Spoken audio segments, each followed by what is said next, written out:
Hey everyone, Griffin here. Ballsboro Radio has never had a large following, but we would be remiss to not use whatever platform we have, no matter the size, to do what we can.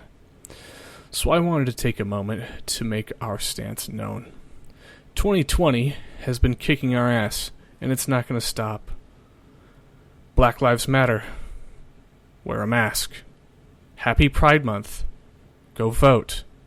March, donate, support, retweet where you are able. Don't stop listening. Things are not back to normal. Keep fighting and be good to each other. Thanks.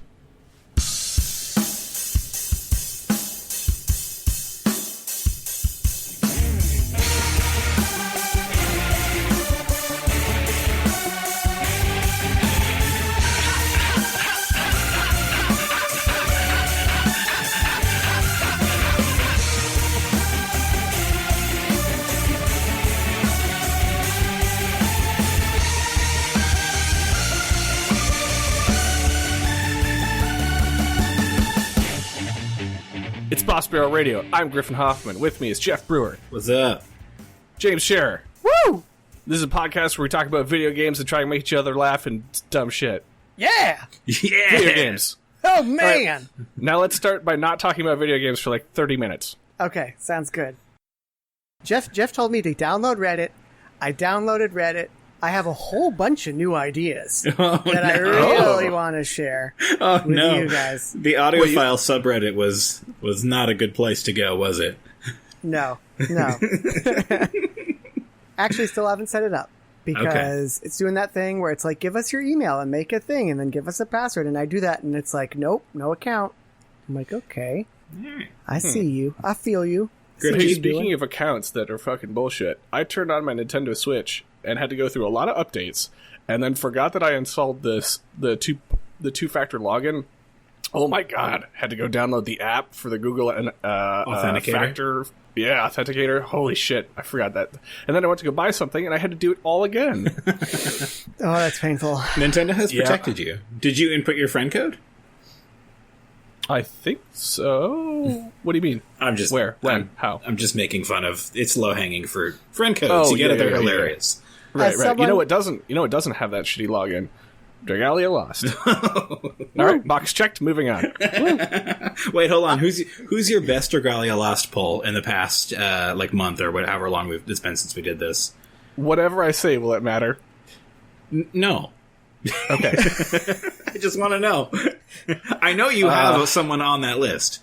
Yeah, I'm doing pretty good on that list. Yeah. I honestly have to look it up if it. No. Did you get credits on that game? Like, at any point did it say Dragalia found, and then you got credits, Nice. and then it was like, okay, here, buy more. Yep. Nope. Animal Crossing gave me credits. It's actually been really okay. It's been really generous with free pulls, so I'm surprised. It seems like they've kind of taken a different approach, but okay. So I think my best pull in the last month would have been I really wanted this guy.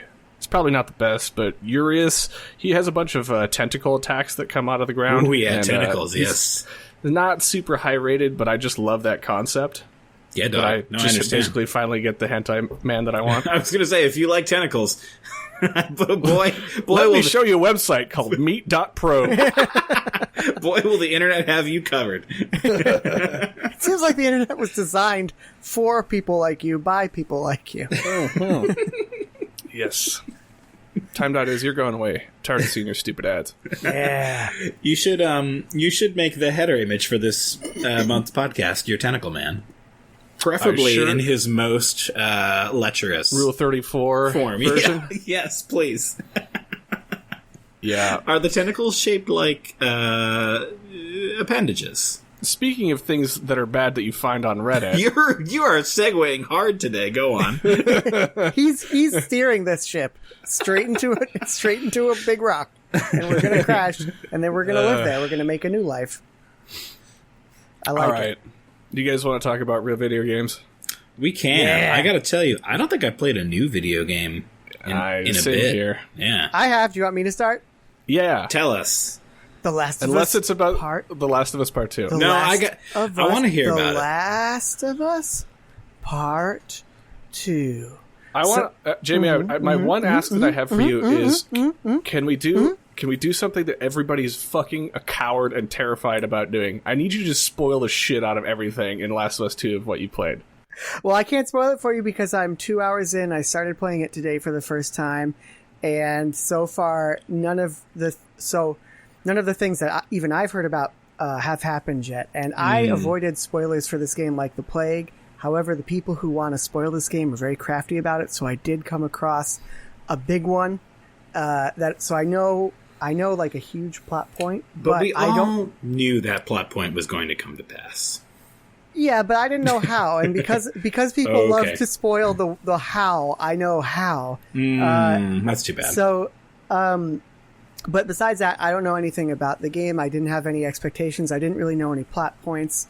So I wasn't planning on playing it because I am not, as a healthcare worker in this time, I am not in the mood. But for some reason this morning, I was just like, I can't, because I really did love the first game. It's definitely one of my faves of all time. So and knowing that this was out, I just had to play it. And let me tell you guys how they got me in the first 15 minutes. In the first 15 minutes of this game, the first thing you see in this game is so I've been on a guitar kick, right? The first thing that you see in this game is this beautiful custom Taylor, and Joel is cleaning this amazing Taylor guitar, acoustic guitar. Taylor ham, ham and egg and cheese. More of a fan of Ashley and Justin guitars.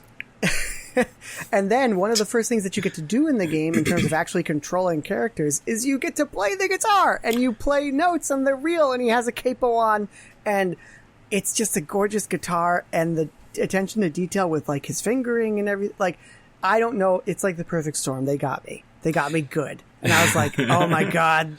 And you can buy that guitar, by the way. Taylor's quite an expensive brand. That guitar is $2,300. I did look at it and I did not buy it. But you can actually buy that guitar that's in the game. It is a gorgeous guitar. So, but anyway, so I start playing this game. I have no expectations. I'm expecting to hate the way that it makes me feel playing. I read Maddie Meyer's review over at Polygon. I really respect her. And she was making a lot of great points. And I was like, I don't want to play this at all right now. And this sounds just tone deaf on top of everything. And I've played the first few hours, and I don't know if those criticisms that she made are going to ring true for me, but I will say that the game is incredible. It is just the way that I felt when I played God of War, God of War PS4, the way that I felt when you start that game and you're just kind of awed by the way it looks and how smooth and polished everything is and how the narrative is, that this game just takes that to another level. I didn't think it was really possible. Graphically, when I play it, I don't believe that I'm playing a PS4. It does not look like a PS4 game. It looks like a PS5 game. It looks better than it does in anything that I've seen. It's just breathtaking, shocking. Everything from the audio design to the weather to the lighting. And you're using a Pro, right? I am using a Pro. I am playing on a nice TV, but I think that there's a film grain on it, right? So I think that it's not that I'm looking at like the sharpness of it and being wowed by the 4K-ness. I'm just kind of taking the whole thing in, and it's just an atmosphere that really just is like just bowling me over. It's crazy. And the story, like I said, I don't know how I'm going to gel with it, but just the small things, the way the characters are talking to each other, it seems natural, it seems real. The way that they addressed immediately what happened in the first game, the ending of the first game, and kind of jumped off from there. I'm buying it. I'm buying the story. I'm buying what they're putting down. And they get you into combat fairly quickly. And that seems rock solid. I did choose to play it on easy because I was like, this is going to be hard enough to get through. I do not want to be like struggling to get through this.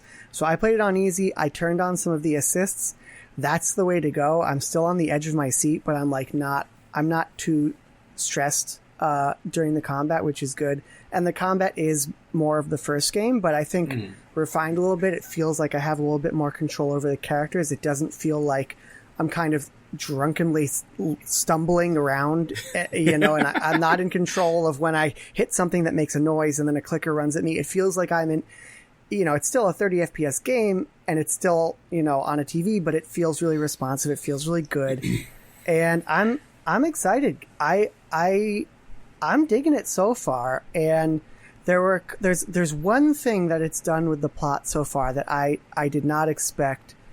And I really like where it's going. I don't at the end of the day, I don't know if its message will be ham-fisted, but the minor plot points, the A to B, seems really masterfully laid out, and I'm definitely gonna see it through. I honestly wasn't sure if I was gonna start it and then be like, you know what, I don't want this anymore. But I thought that might be a possibility, but it's definitely not that. I'm definitely gonna play this game to completion. It's interesting you mentioned that, easy is the way to play for you. For me, so the way I played the first game, and I feel like I was the person who actually enjoyed the systems in The Last of Us. I don't know, something about them felt good to me. A lot of people complained they were too sluggish, or there wasn't a lot you could do. I didn't feel that way. I felt like the stealth was very edge of your seat. I played the first game, I think, on hard difficulty, and I turned off listen mode because I didn't like that. Is that still in? You can turn basically, that's another cool thing about this game. Anything you can imagine, you can, in terms of difficulty and gameplay, you have so much control over, and everything from whether or not you want those functions to be in the game to there's tons of scaling for mouse sensitivity and FOV and all sorts of accessibility stuff. It's very, you can basically tailor it to have it be the exact level of challenge that you want. And I can tell that if you're someone like you and you really dig those, I dig those systems too. I just don't want to, I just can't handle the stress of knowing that, death is around every corner right now. Yeah. But if you want that, I have a feeling that this game is really going to be phenomenal. I could just tell, the combat arenas that I've been in now are so cool. Just the possibilities that pop up. I'm not spoiling anything by saying the first combat arena with zombies is an abandoned grocery store, and it's laid out so interestingly. You have to go in over a truck into the loading dock. Then you get in there, and then you're in and among the aisles, and you're like, well, there's a bunch of smaller aisles over there. I could try to get through there, but that looks pretty dicey. There's a counter over there. Everything seems laid out like there's a lot of options, and they pretty early on give you some interesting choices in terms of okay, here's a Molotov. You don't have to use it. It's not like, this is something I really respected about the game. In any other game, they give you a Molotov for the first time, and the first thing you're going to see after you get that Molotov is a bunch of Shamblers are weak to Molotovs. The first thing you're going to see is a bunch of zombies clustered together somewhere, doused in oil. But this game does not do that. You're given a Molotov, and there's a cutscene about it almost. And then there's no clear time when to use it. There were moments when I thought, okay, maybe I could have used it here, but there's always a trade-off. And it seems like they really thought about all that stuff. Seems like it's really solid in that regard. Mm-hmm. I feel like, I don't know, and Griffin, you'll have to say your piece about why you haven't touched this game yet, because I think both Griffin and I, and you as well, maybe Jamie to an extent, we're in this place where we're we don't want to come back to this world. I think for me, I'm also just I don't want to engage with a prestige narrative video game right now. I don't know. It just doesn't feel like a thing that I want in my life. And I'm the systems sound fine. I could do some system stuff, but I don't want to. I don't know. Maybe I'm just too emotionally fragile in the current moment to sit through a story, that is dark and moody and everything that most major stuff that like is award bait or like is, you know, like I don't know. It's just something about that to me just feels like exactly the thing I don't want right now, which I think is why I haven't touched it. It doesn't come off as, so I was worried about the same thing. It doesn't come off as pandering. That's the first thing I would say. And it doesn't do that thing that a lot of big games and big movies do where they're being edgy, but they're not saying anything. They're totally afraid of actually having an opinion and making a statement. And from some of the critiques that I read, I was worried that it was going to feel like that. Like it was going to feel like this game's message at the end of the day is going to be like, there's good people on both sides and there's bad people on both sides. But a lot of fine zombies out there. We're The Last of Us. But I don't think it's I don't think it's saying that. I think that this game has like a very particular story that it's telling, and I don't even think it wants, at least at first, it doesn't even want to comment on like humanity and how worthy humanity is to. It's telling a very specific story that kind of allows it to kind of focus down, and because it's focused, it feels like there is like a narrative drive, a narrative through line that isn't that kind of wishy-washy AAA nonsense that you usually get. It feels like a smaller story, at least at first, which is kind of cool.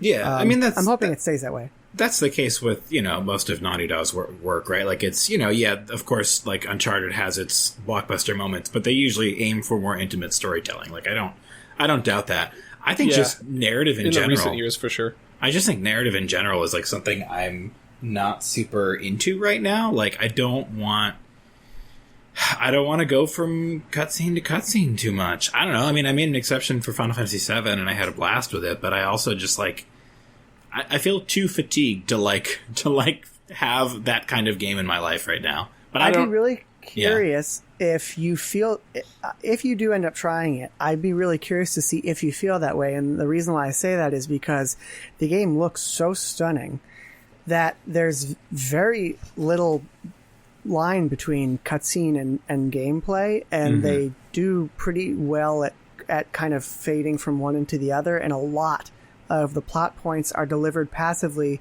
while you are exploring, or while even you know, during a pause in combat, you know, the characters are talking, and I much prefer that. I much prefer plot to be delivered as I am playing the game and, like, you know, using the controller. And that seems to be, I mean, obviously at the start of the game, there's like a, I don't know, maybe a 4-minute cutscene. Besides, and that was just like a cutscene. Besides that, I haven't seen another one of those, and it seems pretty great. And even when they,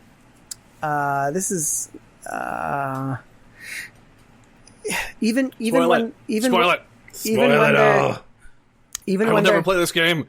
Okay, so I'll just say I'm pretty sure I got to meet the bad guy, quote unquote, bad guy girl, and it was just kind of like a random cutscene with her in it. I didn't know who the hell she was. I think she's going to end up being the bad guy. And it was just her having a conversation with another character. She seemed pleasant enough. And then it lets you play as her for like 20 minutes. And I thought that was pretty cool. So even when you're getting like the bad guy story, you're playing as that character. And you're exploring. Is it Billie Eilish? Nice. Thank you. Best guy. I saw that. So yeah, but I do think I am worried that at the end of the day, all of these criticisms, everything Maddie Myers said is going to come true, and that it ultimately will kind of be a more hollow experience than maybe I was hoping for. But who knows? Maybe I'll disagree with her. We'll see. I don't. Yeah. Go ahead. You can speak, Griff. Okay, I'll be quick because I am curious to hear your continued impressions of the game, Jamie, because not joking, like I don't want to play this game. To Jeff, your point, I kind of get the feeling about the narrative side of things, but for me, it's not exclusively narrative. It's I don't want to play a game where I feel like I'm drowning. and that was The Last of Us, where it's always on. You're just, one thing happens and then it gets worse and it gets worse and it just snowballs. And there are moments of peace, right? And there's moments of quiet, but there's always that foreboding feeling of like, okay, how am I going to get fucked next? Like, it's the same thing of like a horror movie where I'm like, it's quiet. I know I'm going to get scared. Like, I'm playing a game.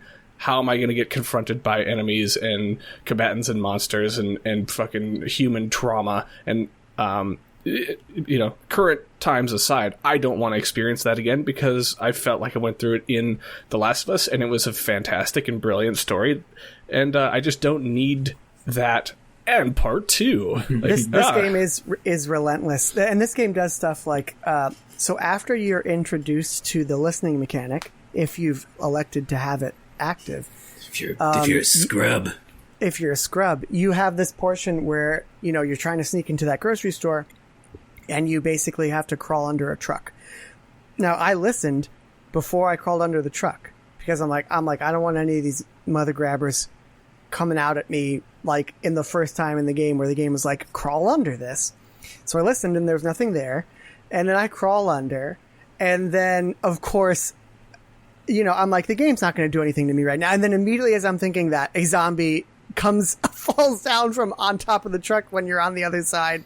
And just every time you think the game isn't going to do something, it does it. It is relentless. Mm-hmm. And for me, I was very tense when I was playing the game. But then when I turned it off, I was like, you know what? I think we got this whole COVID thing. Like, as long as this isn't like a fungal airborne thing that splits people's heads open, I think we got this. I think we're going to be okay. But is this like immersion therapy? Like, you're just going and making everything fucking worse, and you're like, hey, 2020, not so bad. Not so bad, man. What if instead of treating clients, we could shoot them?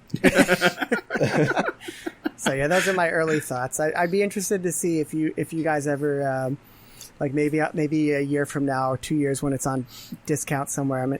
I'll be intrigued to see what you guys think. But I think that if you guys are feeling the way that you're feeling, Jeff, if you're feeling like not in a AAA space, and Griff, if you're feeling like just you do not want to feel overwhelmed and stressed, then definitely do not play this game. But, I'll keep checking in with you guys. I was going to say earlier, I think. Maddie had her criticisms, right? And I think it's easy to read a review of someone you respect and be like, well, I should feel that way. I think it's possible for those criticisms to stand and for the game to be a fantastic game with a great narrative, right? I think, in some ways, that review was like attacking a sacred cow. It was like, okay, we hold this up as like, the paragon of like good storytelling in video games. And in some ways it's really cliche, right? Like it's all about selfish people doing selfish things. It's very American in its sensibilities. It's very like prestige television in kind of like the themes it wants to explore.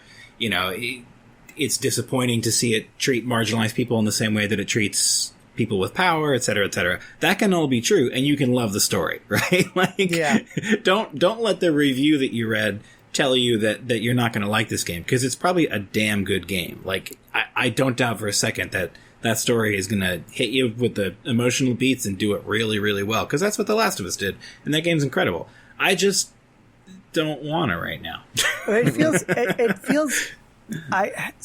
The first thing I'll say is I'm very impressionable, right? I try not to read reviews of music, movies, anything before I go see them myself, because I will be really impacted by that. I'm really glad that I avoided reviews of the most recent Star Wars movie, because I kind of liked that movie. Yeah, it was a good movie. It's a good movie. And it wasn't the best movie, but it was good.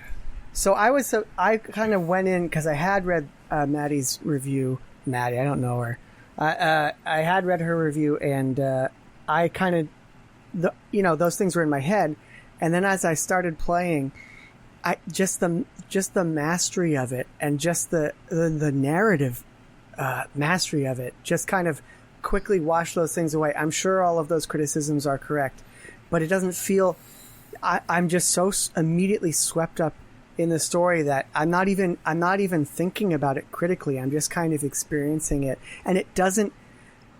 I still stand by what I said before. It doesn't feel like a AAA narrative. It doesn't. It doesn't. So far, it's not pandering. It's saying things clearly. What the few messages that it has conveyed, it's saying them clearly, concisely, and it's not stepping back anything.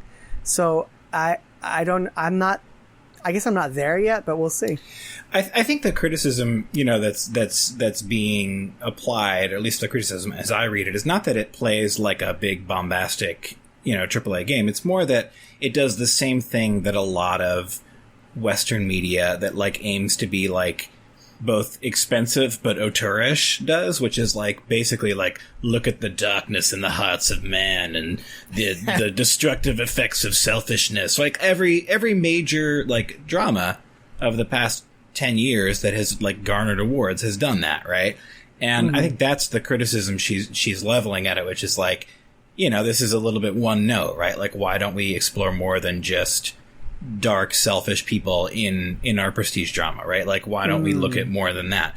And I think, look, it's taking it back to Lit Crit, or dare even connected to the current moment. It's you can enjoy something and recognize its limitations, because nothing is immune from criticism, right? I mean, it's going to be a damn good game, but this is the kind of stuff you're going to talk about when people are actually giving a shit and studying games in an academic perspective, it's thematically somewhat limited, and it's very white male, whatever. Yeah.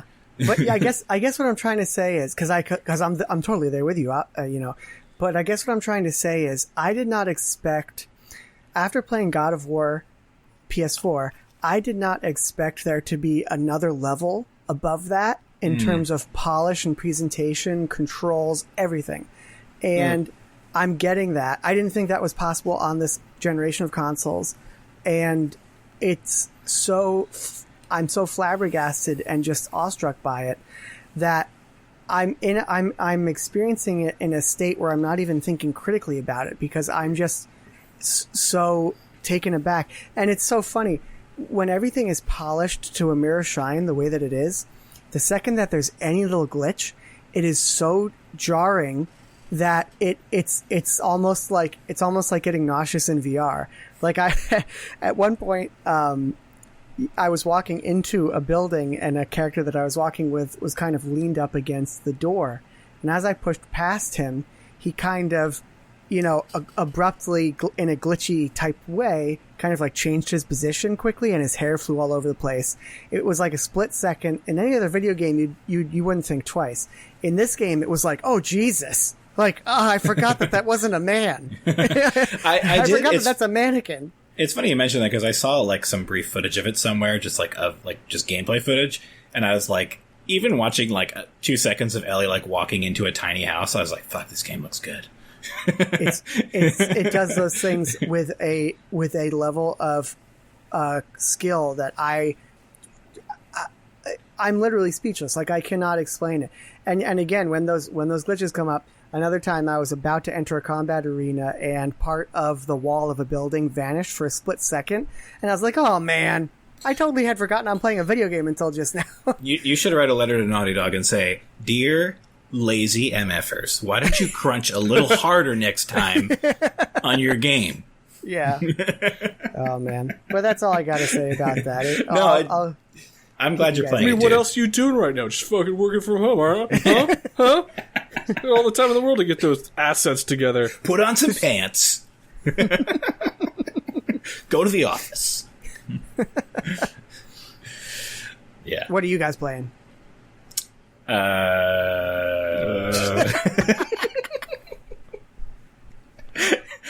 doing my Animal Crossing dailies, but I'm becoming more and more infuriated by the tediousness of that game. Yeah. It's yeah, go ahead, Jamie. I put after getting my 5 stars, man, there was nothing else to strive for, and I haven't touched it in a month.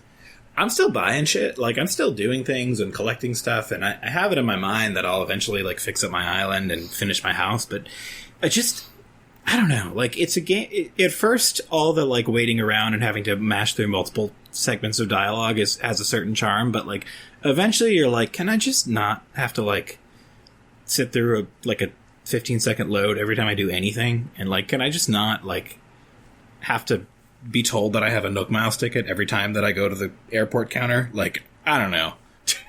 Yeah. I'm kind of just doing it out of spite now. Like, I'm sure... Yeah, go ahead. You're probably even experiencing that doubly because you're, like, on Twitter going to people's islands for the turnips, right? I did that once. I can't remember if I talked about that. I went to Horny Island, I believe it was called. Hornyland? Hornytown? I don't know. The gentleman who welcomed me, Horny.biz. His island theme song was the Evangelion theme. All right, that makes sense. And I sold my turnips for a tidy sum. Nice. I haven't done that since, because I have like 20 million bells, so I don't need to mess around with that anymore. It's still a fun game. It's just, I don't have the patience. Like, this I think speaks to where I am. Like, my engagement with games, my ability to kind of be engrossed in a game kind of correlates, I think, with just my overall, like, level of anxiety and mood. So I think where that's a little elevated. The only kinds of games I really want to mess with are, like, games that are just very systems driven, where I can just throw myself into the systems. That makes sense. Yeah. Because you were playing some old games, right? Yeah, I did the better part of an XCOM 2 campaign on Switch, which I don't know why I subjected myself to it on Switch when I have a superior platform to play it on, but I did. And I got to a really hard mission, and even though I'm playing like the Iron Man or whatever, where like if you lose, you fail, because of this particular mission type, it lets you restart.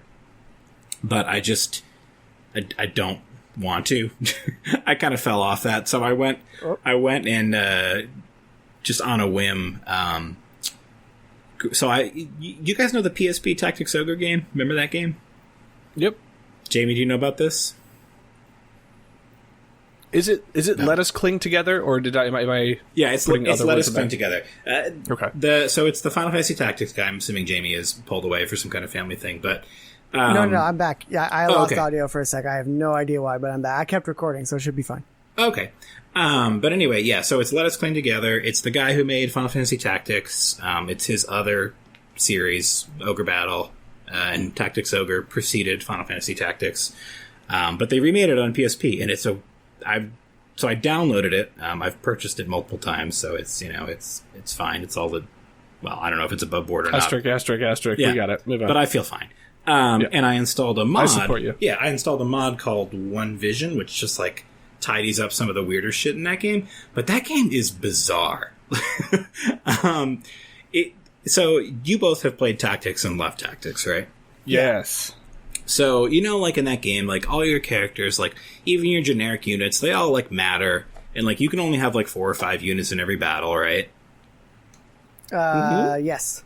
And like like sometimes there'll be big battles, but they all have a certain intimacy to them because like, like you just have your guys and you keep raising them and there's just a few of them and you can only have like 20 people in your army at once. This game is like the exact opposite of that in that like... I feel horrible when I start having to kick the chocobos out of the party. Yeah. They're like, run and run some more. Fight, keep on fighting. Yeah, like, that's what it is, yeah. Fight some more. Isn't that right? So in this game, it's it shares some DNA with Tactics, but it's like you just quickly get like 40 people in your army and it just keeps growing and growing. Like I don't even know what the theoretical maximum is. I'm sitting around 40 right now. I feel like I could probably have like 100 units and it's just completely overwhelming. Like, is it permadeath? Is that why they're throwing units at you? They're assuming that your other ones are dying? Yeah. It's not permadeath. No. So no, I don't know. Resurrection. I thought that was the whole point of like the chariot system, so like you can roll back moves so you can save your characters. Units have counters, but I guess like there is permadeath. Like if their counter runs out in battle 3 times, they're permadead. But okay, so it's Tactics. Well, Tactics, but a little more. Like they have the 3-turn counter, and then they also have hearts. And if they lose all their hearts, then they're dead. I don't know. It's weird. Okay, but anyway, yeah, no, it's just like there's so much shit going on in that game. Like, there must be like 30 or 40 classes, and there's like 8 different races, and there's monsters, and there's all kinds of different things, and all of it is so like. So, this is a mod, right? And it's amongst people who still play this game that's like 11 years old. It's fairly popular, but there's like no documentation for this mod anywhere.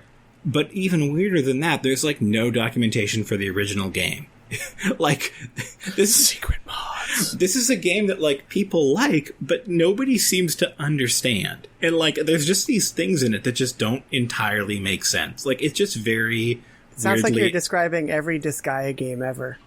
Yeah. But the thing about Disgaea is, I like... can stack and jump? The thing about Disgaea, right, is that, like, they are in... Like, if you go to, like, Game FAQs, right, like, someone has written, like, an 8 million word Game FAQ about Disgaea. I feel like this game, specifically, is, like, so bizarrely obtuse and weird that, like, people have the knowledge, but, like, it is not widely disseminated. And to me, that is just...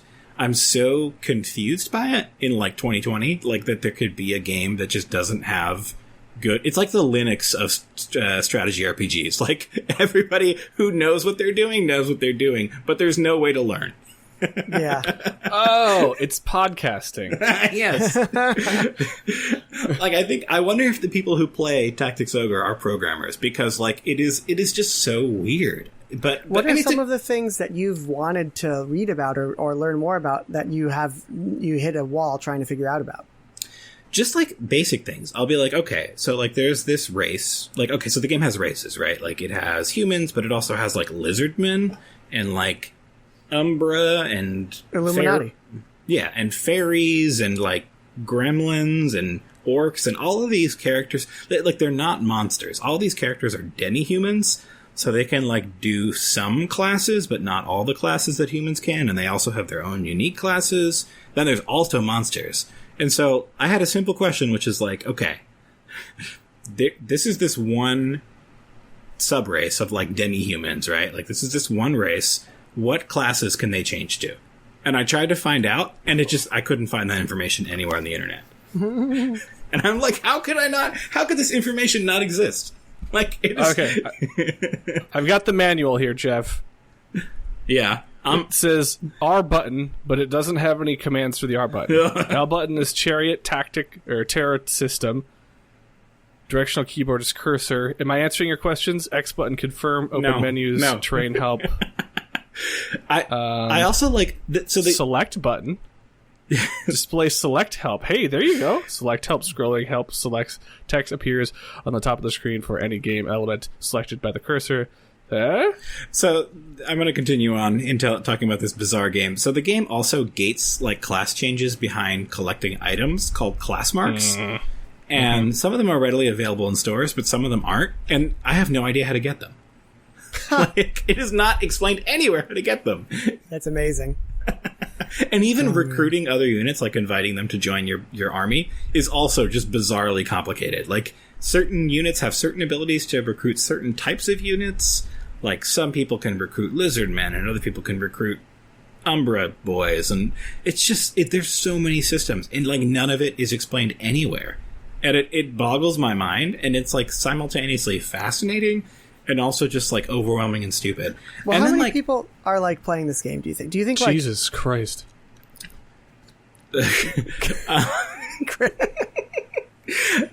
How many people Griffin are just had a actively... religious epiphany. How many people are actively playing it right now? Well, probably not many. Do you think this game has, like... Do you think that 20,000 people are playing this game, or do you think 500 people are playing this game? Probably more on the network of 500 or less. But, like, what I will say is that the page that hosts the mod itself has current comments on it, which to me is surprising because it is an old game and it's only available legally on PSP. It didn't come to any other platforms. I guess Vita, but... Jeff, is this helping? This is a screen with a lot of text. Well, where are you putting it? In the guide. It's in the video.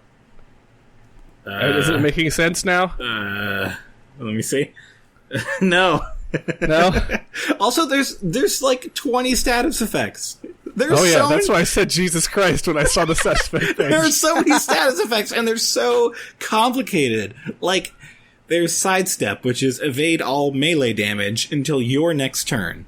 And then there's, like, True Flight, which is, like, your arrows are more accurate. But then there's also Sure Flight, which means your arrows will always hit, but only one time. And then there's just 8 million status effects. There's Withered, which reduces your max HP. There's fucking, I don't know, Envenom, and then there's Poison. I don't even know what those two things are and how they're different. It's insane. I can't deal with it.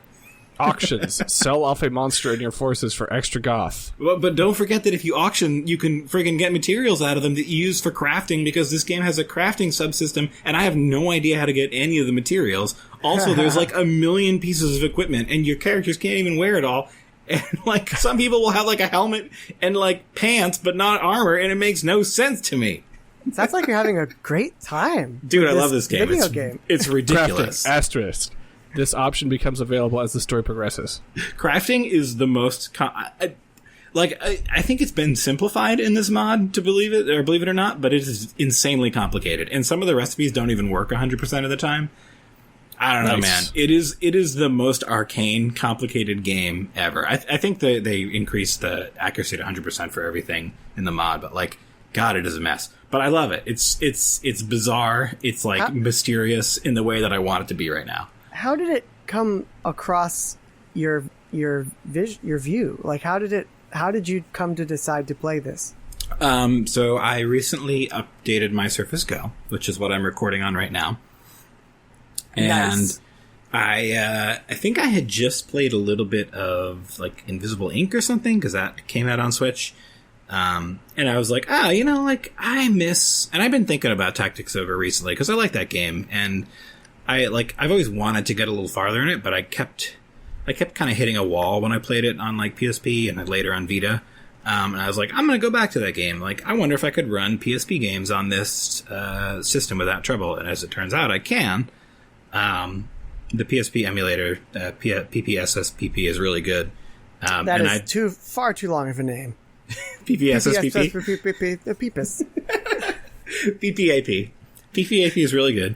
And I just grabbed the game and I was like, I'm going to try this out. And then I was like, I wonder if there are any good mods for it. And as it turns out, like, there's one good mod for it, and it happens to be this one. So I just grabbed it and I was like, I'll try this. It's probably more fun than the base game. And that's how I played, like, 20 hours of Tactics Ogre.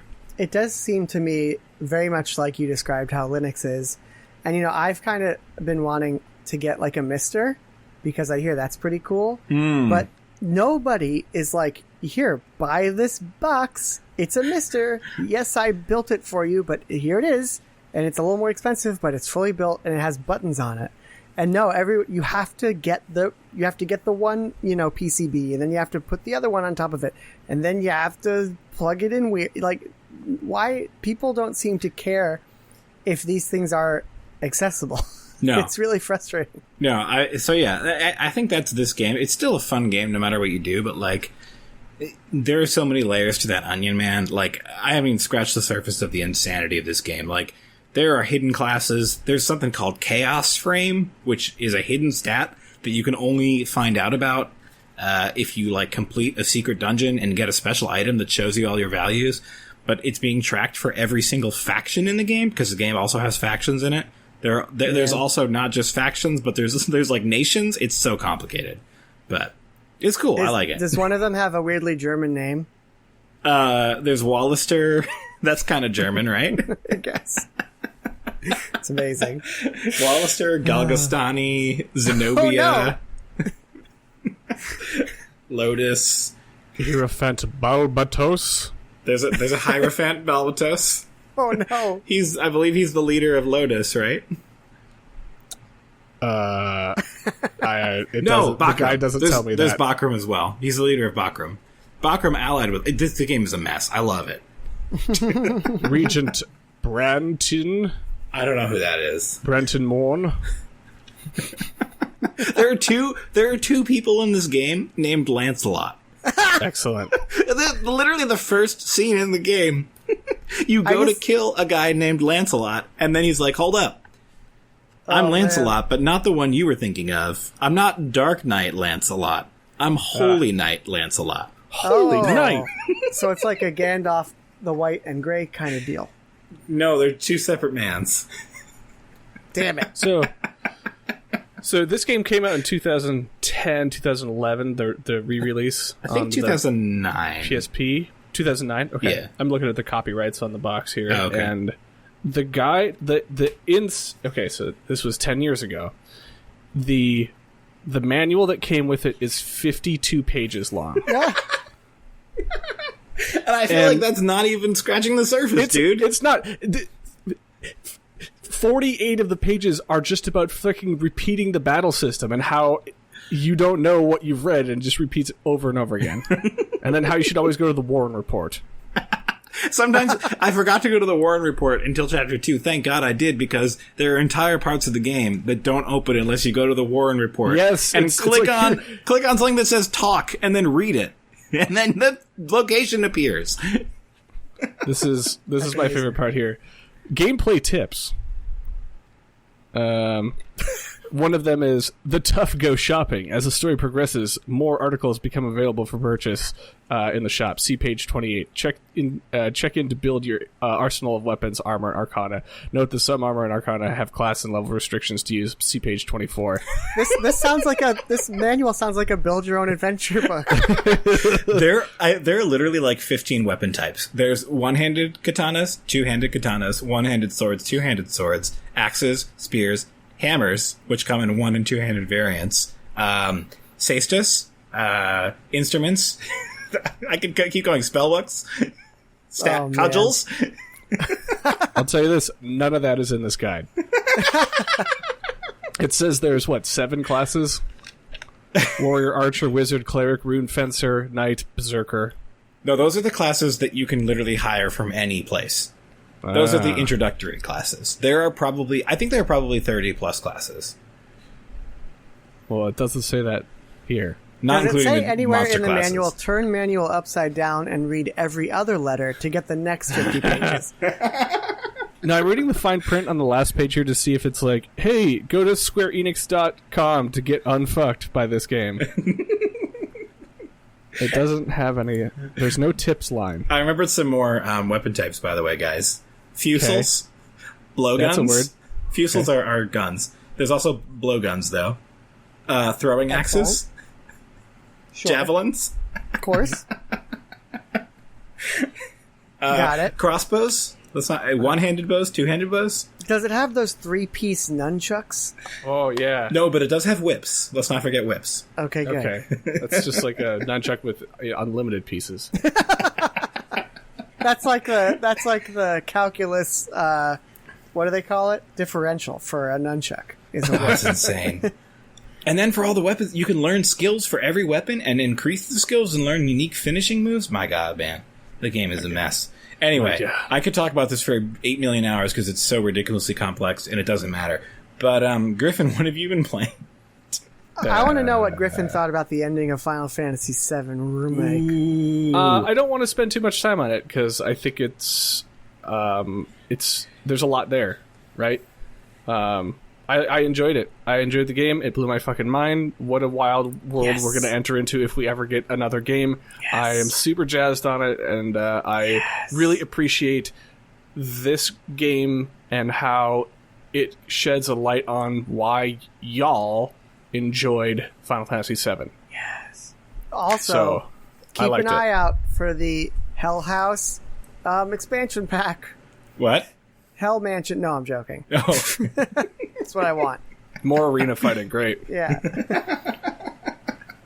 I liked it quite a bit. And I still have no idea how to feel about that ending. I mean, I would recommend that game to anyone, but that ending, man.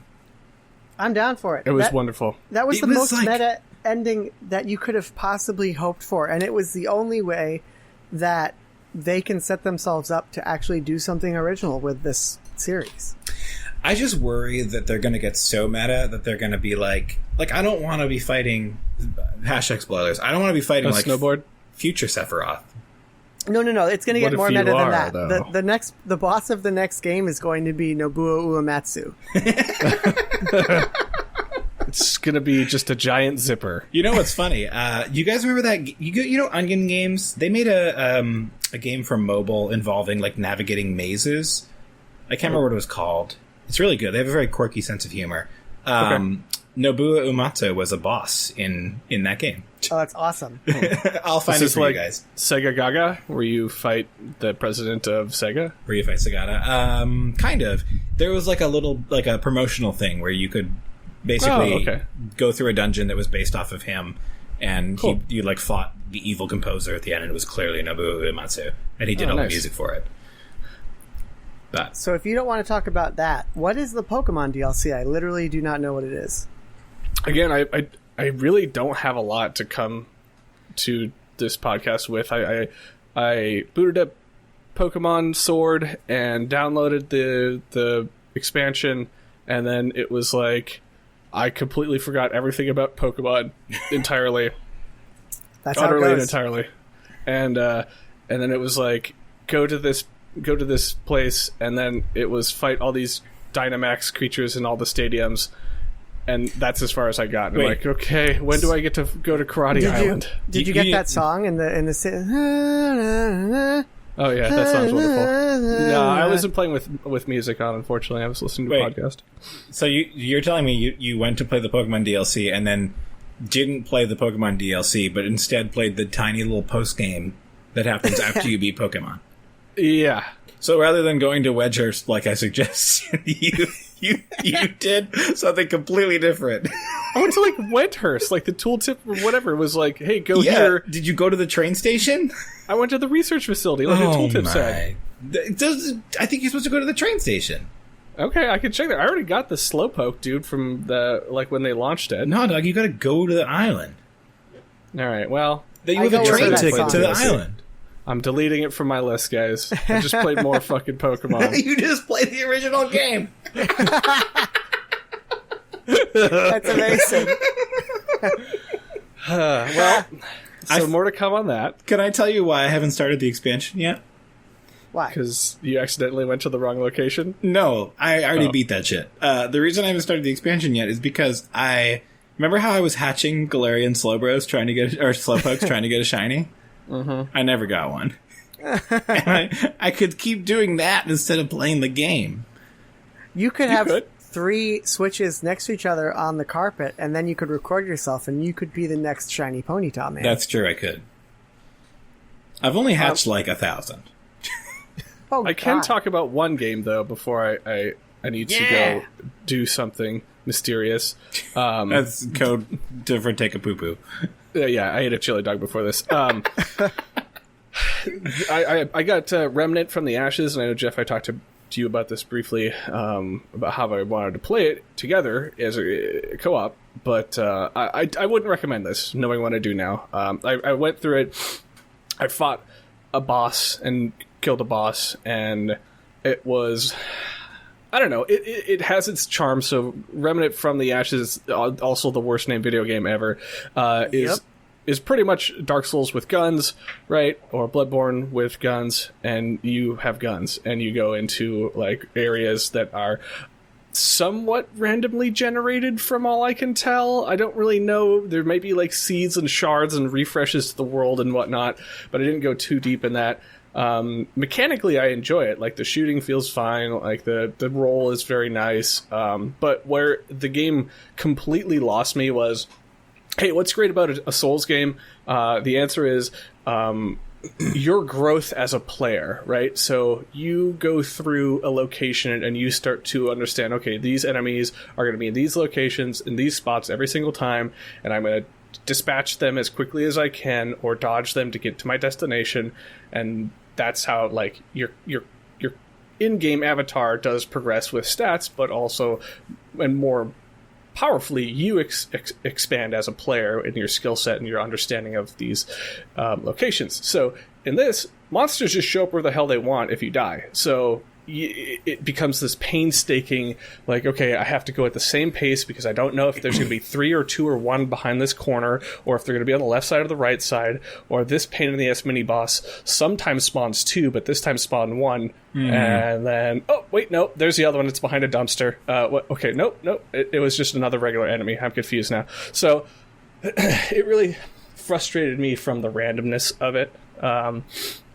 And the lack of, like, diversity of weapons and skills, and I wasn't really getting, like, the cool things that people talked highly about, saying, like, oh, if you do this bunch of times, you'll get the option to, like, equip this kind of ability, and I never really saw any of those things in, the couple hours that I played, so I sent her back.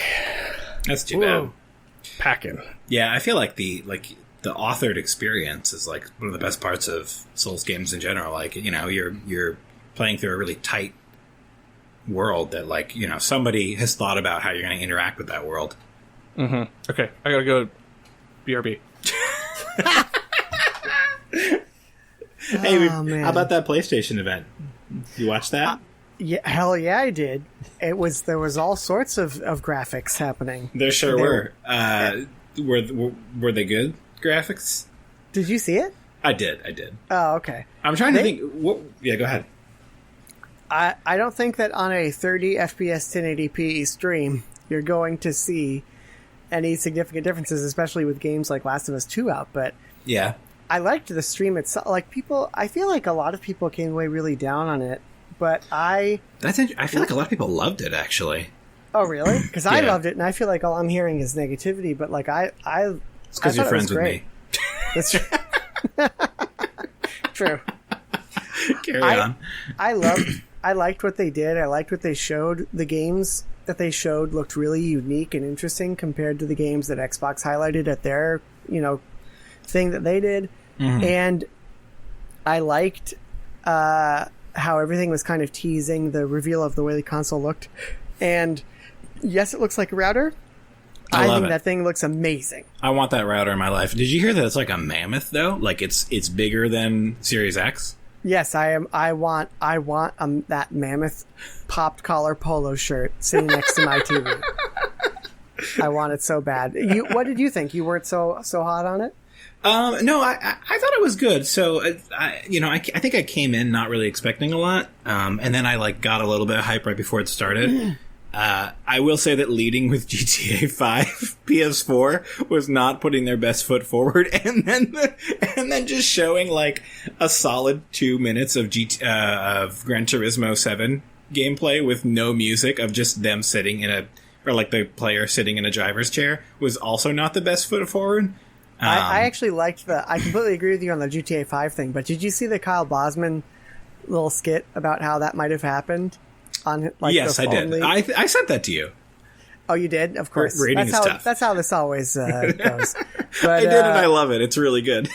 I can imagine that was actually the conversation. Like, they were like, we'd like to show 6. And they were like, sure. And then, like, a day before, they were like, no. But we can give you a bunch of 5 stuff if you want. Yeah. But I actually dug the GT7 footage, and I think that their choice to show it in the way they showed it was a very deliberate choice, because most people came away from the Xbox event saying, what the hell, you said specifically multiple times gameplay, and we did not see any gameplay. And I feel like it was cool that for the first actual PS5 game they showed, they're like, look, it's a cockpit, you're driving the car, and as someone who's, I don't know if I'd call myself a car guy, I drive a Honda Fit, but like as someone who likes cars and who likes racing games, I really liked how they showed that for so long. It's clearly in-game footage, and I loved how they showed that stupid, janky Windows NT interface. You like that? Where it was like, hi, I'm Sarah, and welcome to home. Here's a mouse for your video game console. Here's the thing. So GT7 will probably be a good game in the way that every Gran Turismo game like has. There's a certain love that goes into those games, and like they're weird and quirky in their way, I know, and some people really dig that and some people don't. It'll be good. I think for me it was more just like, this is a bizarre way to start things off. Like, this does not feel like a spectacle at all. It's like, this is like your first bit of actual next gen footage is just like this like inside of a car, and then weird lady welcoming you to the neighborhood.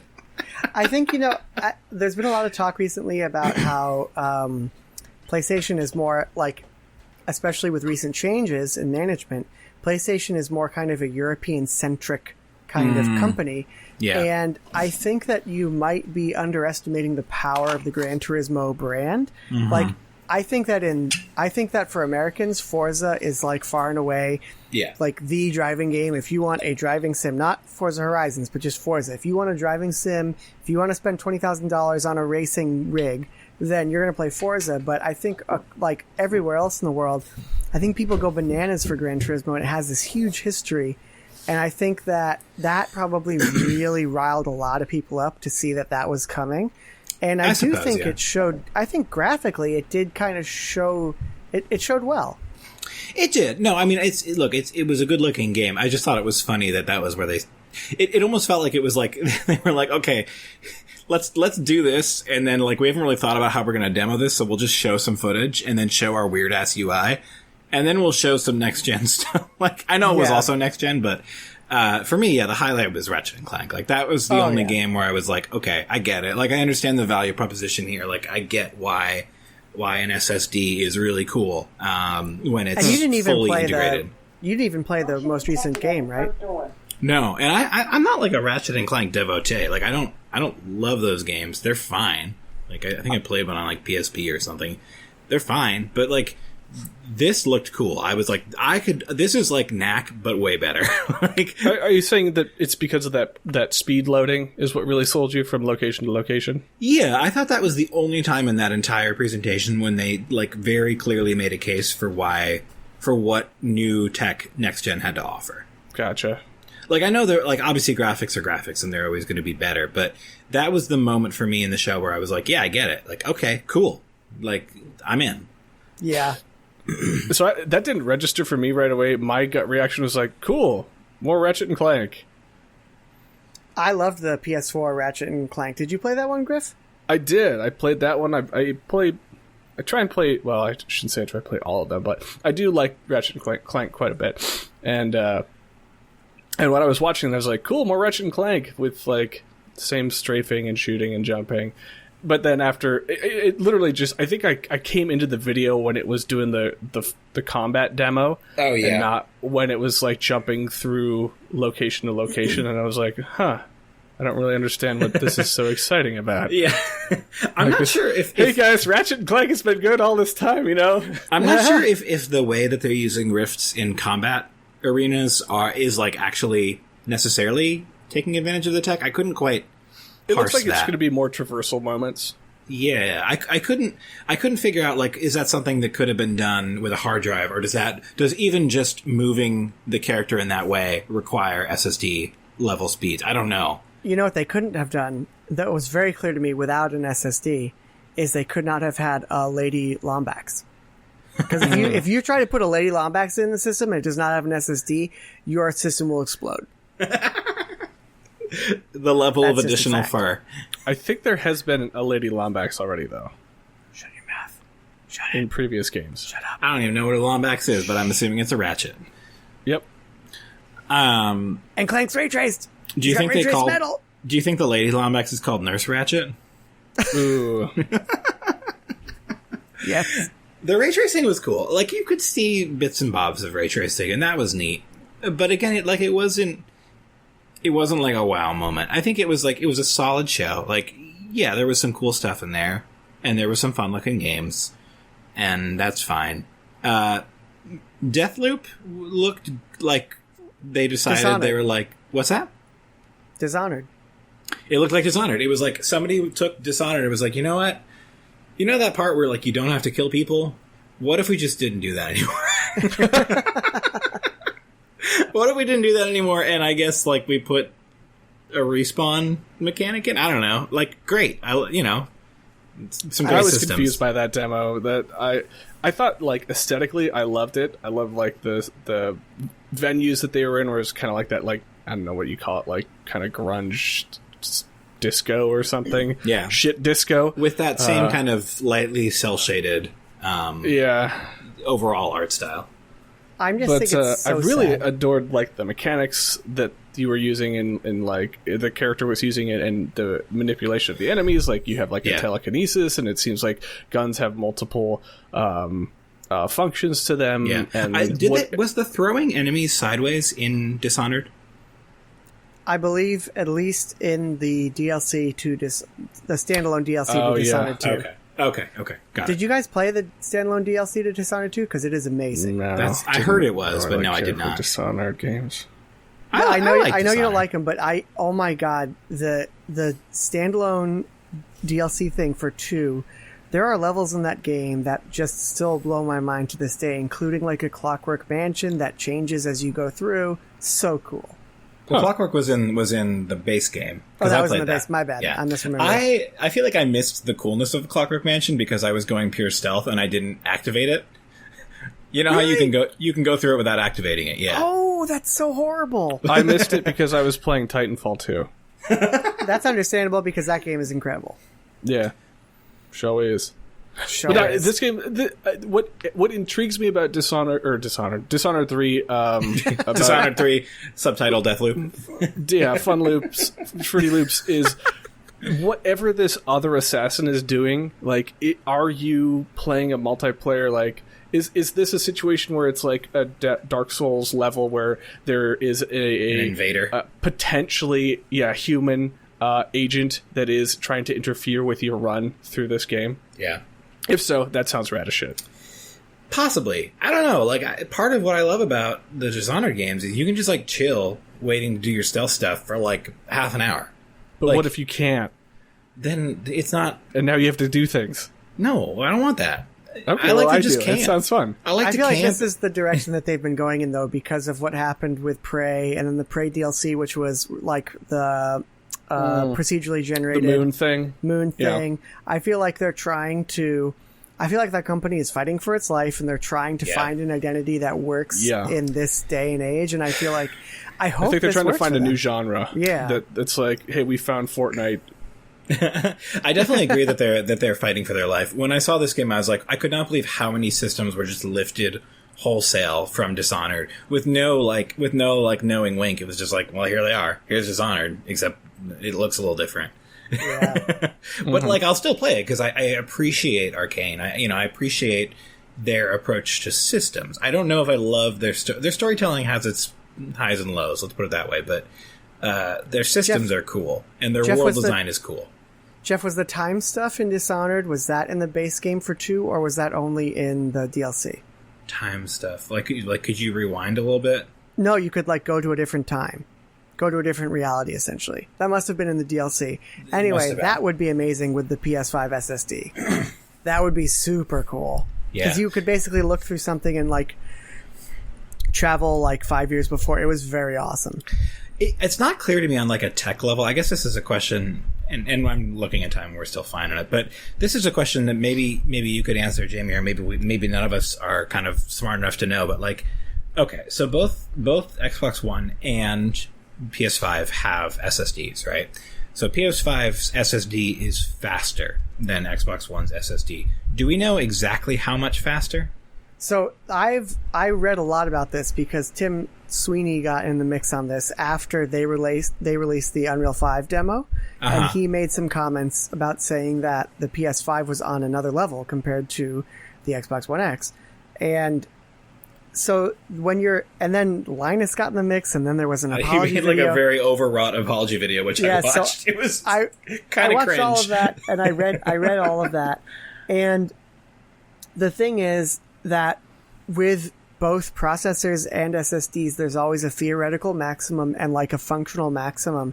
And the difference between the PS5 and the Xbox One Series X is they're both Ryzen. They're both the new Ryzen, so they both have the potential to use the same types of SSDs. Mm-hmm. But it seems like Sony and Mark Cerny spent years reducing bottlenecks in the pipeline on the CPU side, like in a custom way that involves a separate chip that Xbox is not doing anything like.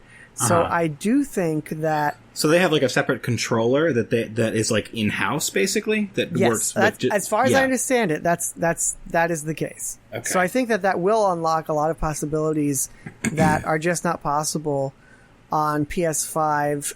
But I think what's going to be... Xbox Series X. On Xbox Series X, sorry. What I do think is going to push things just further than anything else is the fact that from day one, developers are going to know that if people own these consoles, no one's going to have an HDD, so they don't need to duplicate information on the disks. They don't need to duplicate information on the file size, so file sizes will go down. Like, you hear these horror stories about the new COD being over 120 gigs, and then you hear the developers postulating that, if they didn't have to duplicate the data, you could have it. And I think that that kind of thing is going to make a bigger difference than the PS5's difference from the Series X. Well, the reason I put that forward is like, what I want to understand, like, so for me, Ratchet and Clank was the showpiece. Like, nothing else came close, if you ask me, in terms of just expressing kind of the raison d'etre, or like the theme of next gen gaming, right? Like, I thought that was the only thing where I was like, wow, I get it. Part of what I wondered is, like, is that something that is Sony's secret sauce, so we're only going to see that in first-party titles? Or is that something that can be more or less realistically expected to have a pretty profound impact across the board? Like, obviously... go ahead. I think it will be a marked difference, even for the average Joe, compared to the Xbox Series X. And the reason why I think that is because... if you're reducing all these bottlenecks and you're putting in a separate controller and you're devoting, if we're talking about PC architecture, you're devoting an absurd amount of lanes just to the SSD, that is not something that you can duplicate and then sell in a memory card. And that is what Microsoft is doing. They're saying, hey, here, buy this memory card. You can expand the storage, why are they using a proprietary SSD? I don't understand that either. They're actually not. They're actually not. It's a smaller M2 variant that is usually for laptops. However, they're encasing it in like their a 2208 or something, or like one of those. It looks kind of square. 2248 or yeah. They're encasing it in their own thing, so it will functionally be proprietary. But on a systems level, it's not. Okay. But if you're doing that type of thing, you cannot have a jack with that number of lanes and that number of unbuffered access to the CPU in the same way that the PS5 is going to have it. So the PS5 is going to have the amount of gigabytes that it comes with, and that's it. I'm sure there will be a way to expand the storage other than that, but it'll probably limit you to playing games on the in-house, onboard storage. And I think that... Well, remember, their messaging in the original conference was that in theory, there could be some PCIe 4... or not PCIe... What do they call them? I can't remember anymore. I think it's PCIe... Yeah. Yeah, whatever it's called. There could be some, upcoming SSDs that could run games. Was that not the case? I mean, you could run games, but the thing is that you're gonna... I do not believe this will be an interesting thing. I would be willing to predict now that unless Sony has some magic solution to this that they haven't talked about, I would imagine that if you're playing Ratchet and Clank and you're playing it with the onboard storage, then it's going to be seamless and you can go through the warps and you're going to immediately be in the next place. I would imagine that Sony will allow you to plug in any type of external hard drive. And if you do so, you can expect, like, the second that you go through that warp, like a little, beach ball loading thing to come up on the screen. Well, no, they already had some messaging around this. I remember it from the Cerny video. So they said essentially you can use external media, but it will be transferred to the internal drive. But exactly, I recall that he had said that in the future there might be SSDs that could run externally.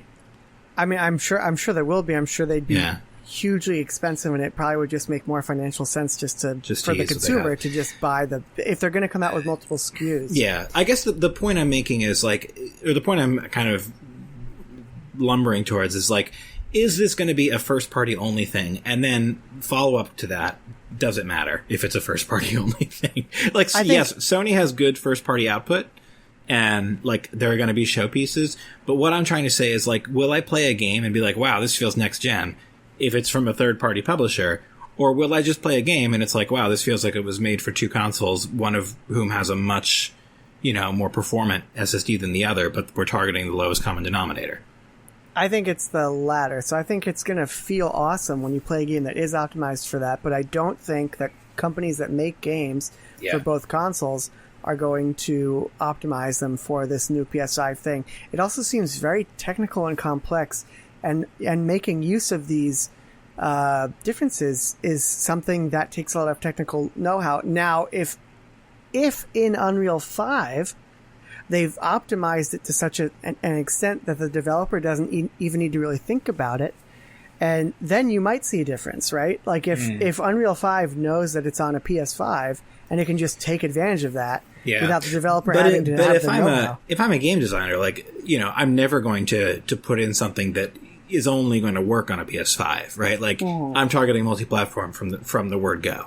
Yeah, so, like, exactly. And also, like, I mean, I don't know, like, you know, at what point are they going to be assuming that the majority of PC users are running SSDs? Like, I guess at this point, probably maybe because they're getting cheap. But, like, you know, they typically, you know, I think we're still going to see, like, loading crevices you have to squeeze through for the next year or so, right? Like, that's going to be a thing. the PC argument is an interesting one, and I think the answer to that is the fact that the PC audience and PC and companies that make games and release them on PC already know that with the infinite number of combinations of, you know, hardware that you can create, there's going to be some people who have a bad experience.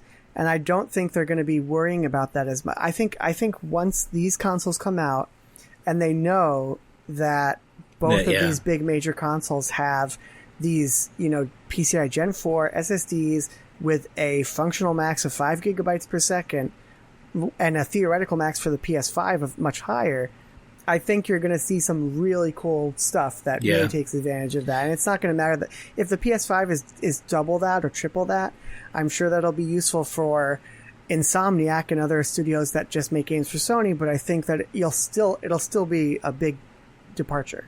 With Sunset Overdrive. Wait, was that Insomniac or who was that? I think it was. Yeah, and then they made Spider-Man. That was their next title after that. And when was people... Sucker Punch. Sucker Punch! Oh, fuck, son of a gun. My bad. I was confused as too. Yeah, me too. Yeah, I appreciate that. I'm going to interrupt your guys' super tech talk right now. Yeah, please do, Griff. With the only thing I'm able to contribute, which is I actually went back and listened to the 2018 E3 interview with Phil Spencer on Next Gen this last week.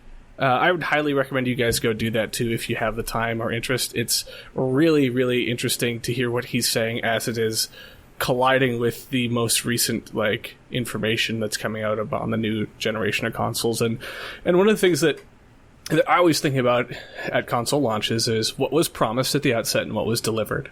And one of the things that I always remember, and as a person who uses disc-based gaming, is I put my disc in that I get from the unnamed service, and then I should be able to play it, right? Like that was one of the pitches of PS4 of PlayStation 4 is like, hey, you can throw this disc in and you'll be able to start playing almost immediately because it's going to prioritize load data.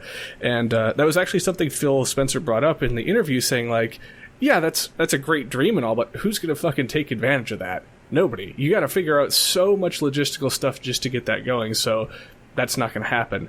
So when you guys are talking about, the prioritization and SSD and the speed to process and load things and the lack of loading times, like, I kind of see that as the same beast of this is pie in the sky. We may see this occasionally, but it's not going to be the norm for all games that are part of this next generation. I think go ahead, Jamie. I was just going to say, I agree with you, Griff. I think that, and I agree with you, Jeff. I think that on a very basic level, those bottlenecks that we've come to expect are still going to be there. However, I think that it's very telling that even for the Xbox One X, one of the things that Series X, Jesus, they really should have named it something. The worst name ever. One of the things for the Xbox Series X, one of the first things they chose to highlight was the fact that their game suspension system is actually working now, and you can suspend up to 5 games. You do not do that unless you have a really robust SSD that's banking on those speeds. So I feel like it probably was a huge, difficult, engineering challenge for them. But I do think that both systems are going to deliver on that front to a certain extent. I think it also helps to just to know sort of like, okay, so I think we all had a pretty good idea, or like people who have been like ear to the ground in tech and just kind of following what's coming out, like kind of had an idea of what to expect with these consoles, and they're more or less hitting those marks. So that helps a little bit to sort of just like keep your expectations in check and kind of understand like, okay, there's going to be some real gains on the CPU side because AMD has gone from like basically a bit rate or a bit player, like in, to like an actual serious contender in terms of their processor design and performance, and we're going from terrible underpowered laptop chips to probably still laptop chips, but mad good laptop chips that compete with the best in the market. We're going to see laptop chips that are literally not available yet. Yeah, exactly. But who are entering the market and are like, you know, that generation of processors is entering the market and is really good. It's not Zen 3, right? It's Zen 2. No, I thought it was Zen. I well, whatever. I mean, it's Zen 3 or Zen 2. Both are great. They're very performant. They're extremely competitive, unlike Jaguar, which was garbage. Yeah. So that's going to be cool. SSDs, like the one thing that we can say with certainty about SSDs is they will reduce load times dramatically. Like that is, you can put an SSD in any computer and that'll just happen with no input from anyone. But you know what? I'll say this too. You know, going back to The Last of Us 2 for a second. So in my PlayStation 4, I have a hybrid drive. I don't have an SSD. I have a hybrid drive, a 2 terabyte hybrid drive. And when I first started that game, I was expecting like a solid 2 minutes of loading and then expecting, you know, a fairly seamless experience after that. I got maybe... Still there, Jamie? I think we lost his audio. Oh, I got you, Jamie. Okay. Yep. What I got was, I got like a very limited amount of loading at the beginning and then a completely seamless experience after that. And if they can deliver that with a spinning plate, I think that even on Xbox Series X, you're going to get like mind-blowing experiences that will make average Joe gamer be like, oh my god, this is so much better. I mean, imagine not having to load on death on when you're playing like a Dark Souls-esque or something. Be huge. Yeah, that'll be nice, and that'll be extremely achievable. Like that's not going to be a lift at all. I think also like, you know, crawling under trucks. Like, you know, I think the fact that Naughty Dog has created a game that doesn't have any visible loading in it is an incredible testament to their ability. But I think that they're using a lot of trickery to make it happen. I think it'll be relatively easy to take out like loading hallways or like loading crevices, right? Like I think that'll be an easy target. Yeah, go ahead. If you were to take out your PlayStation 4's hard drive, can you replace it with an SSD? Yes, but the performance benefit would be minimal. The most cost-effective thing to do would be to do what I've done, which is buy a 2 terabyte hybrid drive. And what a hybrid drive is it has about 2 terabytes of spinning disk storage, but then it has about 8 gigabytes of like SSD. And essentially what it does is it has a controller on there. It's constantly looking at, okay, what is Griffin playing? What is Griffin starting up? Okay, Griffin is playing Final Fantasy VII every day. So we're going to take the loading files for Final Fantasy VII. We're going to throw those on the solid state storage. And then we're going to let the rest of the game be on the spinning plate. And with something like that, you'll see a good boost in, you know, speed, but I mean, it won't be life changing, but you'll see a good increase, but you won't break the bank buying that. Whereas in the computer that I'm recording on right now, I have a new AMD chip with the latest bleeding edge SSD in it. But also the motherboard hardware to interface with it and allow it to run at full speed. And I have the fancy ass motherboard, and yet even with all of that, and I paid out the nose for that. Even with all of that, I still have loading times because developers can't take advantage of that because they can't bank on me having that. So they have to meet the lowest common denominator. But hold up. So are those loading times like hard-coded though, right? Like are you stuck on the splash screen for a certain amount? Like that's what I don't understand. Go ahead. Yeah, it depends on the game. Yeah. But let's say it's an older game. Like I remember playing Skyrim on this bad boy. There's still a loading screen. If I play a newer game, like less than a second loading screens on Skyrim. It's how am I going to read my tooltips? It's hard to read them. The loading screen tooltips might go away. Yeah, like legitimately. How are we gonna learn? Because they got to put them back in the box then. Bring the boxes back. Legitimately, that will probably happen. But they'll I guess I'm trying to say is echo what Jeff was saying before, which is that it's nice to have this hardware in there, but if companies can't bank on everyone having that, no one sees the real benefits. However, if it's a game like Horizon Zero Dawn 2, you can bet your ass that they're gonna do some crazy shit, and it's gonna feel seamless, and there won't be any hallways, and there won't be any loading screens. Yeah, and just to give a recent example, people kind of dunked on FF7, like, gorgeous game that it was, for, like, Cloud having to crawl through so much goddamn rubble all the time, and those are just load screens. Those are current day load screens, and in theory, and really with minimal effort from devs, because it's just the data just comes in so quickly, like, you don't need those anymore, because you don't have to stream a bunch of shit off of a hard drive, and you're not limited by how quickly a laser can seek that information. It just comes quick. It just comes out. Like, it's and real just there. quick, do you guys think, just really briefly touching on another news topic, do you guys think that the Cyberpunk delay was really to polish, or do you guys think the Cyberpunk delay was to polish the variants of the game for Series X and for PS5? Next gen all the way.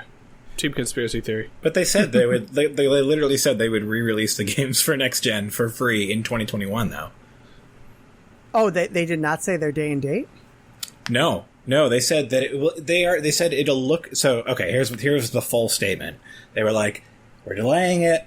It's from day one. It is going to look better on next gen platforms, and it will play on them. In 2021, we will release a version for next-gen platforms. It'll be a free upgrade for all owners. I'm very confused by what you just said. So both. They're basically having their cake and eating it too, right? Like, you're going to have a playable version on next-gen. That'll look marginally better. Marginally better, but you can essentially have the same experience on current-gen, and then they'll re-release with Cyberpunk 2078 the next year, and it'll be beefier. But wait, I'm so There'll confused. be more chrome. So help me clear this up for me. So when's the new release date? November 21st or something? Okay, so you're telling me that on November 21st they're going to release for PS4 and Xbox X, but they're not going to release for... If the new consoles are out by then, you will not be able to play this game on the new consoles? No, you'll be able to play it on new consoles. It will look better. It'll look marginally better on new consoles, and it will run on new consoles through backwards compatibility features, day and date. But then you have to wait until some 2021 to get the real deal next-gen version. Now, here's a question. Which will probably have all the DLC in it, too. Right? Maybe. Well, here's a question that hasn't been answered. Will you have to put your Cyberpunk 2077 disc into your PS4, or can you use your download version? Or do I have to take my wet port PS5, and jack in? I got some hot RAM. What if you get the digital-only PS5, which, as Kyle Bosman correctly pointed out, is the base model, with the disc being an optional extra? If you get the digital PS5, can you play Cyberpunk on it? Can you download the PS4 version on PS5? I don't know, maybe. What do you guys think the price difference is going to be? This is my official bet right now. My official bet right now is that the disc less is $550. The disc full is $600. Holy shit! And then a disc full with a 2 terabyte SSD is $700. What do you guys think? I think they only said there'd be two models. I think they said the only difference would be disc less or disc full. So they think they're both going to have the same... I could see an expanded hard drive in the next year, but I don't think at launch. I hope that it is not $600 for the disc version and $550 for the disc less version, because that really incentivizes me waiting. Oh, dude, you're gonna. That's what it's gonna. Did you hear the Jack Ryan comment most recently, where he's like, "Wait, the guy from Tom Clancy? What's his name? Jim Ryan? Jim Ryan. Wait, was that his name? Jack Ryan, the Tom Clancy guy, played by John Krasinski? Jack I Reacher? think so. I don't know. Jim Ryan. Anyway, Jim Ryan was talking to some business newspaper, and he was like, I think compared to the competition, we're going to, offer consumers an incredible value. And then he paused, and then he literally said, and I emphasize value as opposed to price. Yes. Did he say that you should get multiple jobs if you want to buy one? No. We are veering back into that territory, like in all the messaging. Yeah. So I'm with the 600. I don't care what the discless version is because I will never purchase it. Me neither. So I'll be getting disc full, and I'm expecting $600, and I'm expecting to also get boned over because it'll be $60 for the fucking bullshit camera that I've never actually used on my PlayStation 4 that I can remember. Not buying that shit. And then the headphones that are proprietary will also be $60. So I bet you could get you think the close to headphones are $1,000 on this $60 thing. for those Pulse headphones? Those headphones are going to be no less than $200. Okay, sure. Yeah, that's what I'm saying. Like, $1,000 would be a real... If you wanted to get the full package, we're talking $1,000. I think that there is going to be $1,000 SKU. However, I think that the $1,000 At, like, SKU... GameStop. Available at GameStop. I think the $1,000 SKU will include the new VR headset, and I think that the... I think that the... I don't think that's happening yet, dude. What's the game they showed? The former VR game? Oh, God. Astrobot? I think the Astrobot game will obviously be VR. I think GT7 will be VR. And I think that they will offer... they've said that Astrobot's going to be everything because it's interfacing with all the new technology of the system. Like, it's going to showcase the dynamic rumble. It's going to showcase the headphone dynamic ear mapping. Well, it's always incredible to me how many companies just see a Nintendo thing and they're like, let's do that. Well, even if you have... I can't wait for the $300 version that's made of cardboard. No, Nintendo will copy back for Labo. Look, I mean, they're just as shameless, but like HD Rumble, and then like, all right, we have, what is it called now? Sense Rumble, Haptic Rumble. Yeah. But the thing is that even with the current Astrobot, you have to play with a controller. So I don't think the fact that Astrobot uses a controller precludes it from being a VR game. I think Astrobot is VR. But they haven't shown VR hardware. Do you think they're going to launch with a new VR headset? They've said that the PlayStation, that the current version is compatible with the 5. For now. Yes.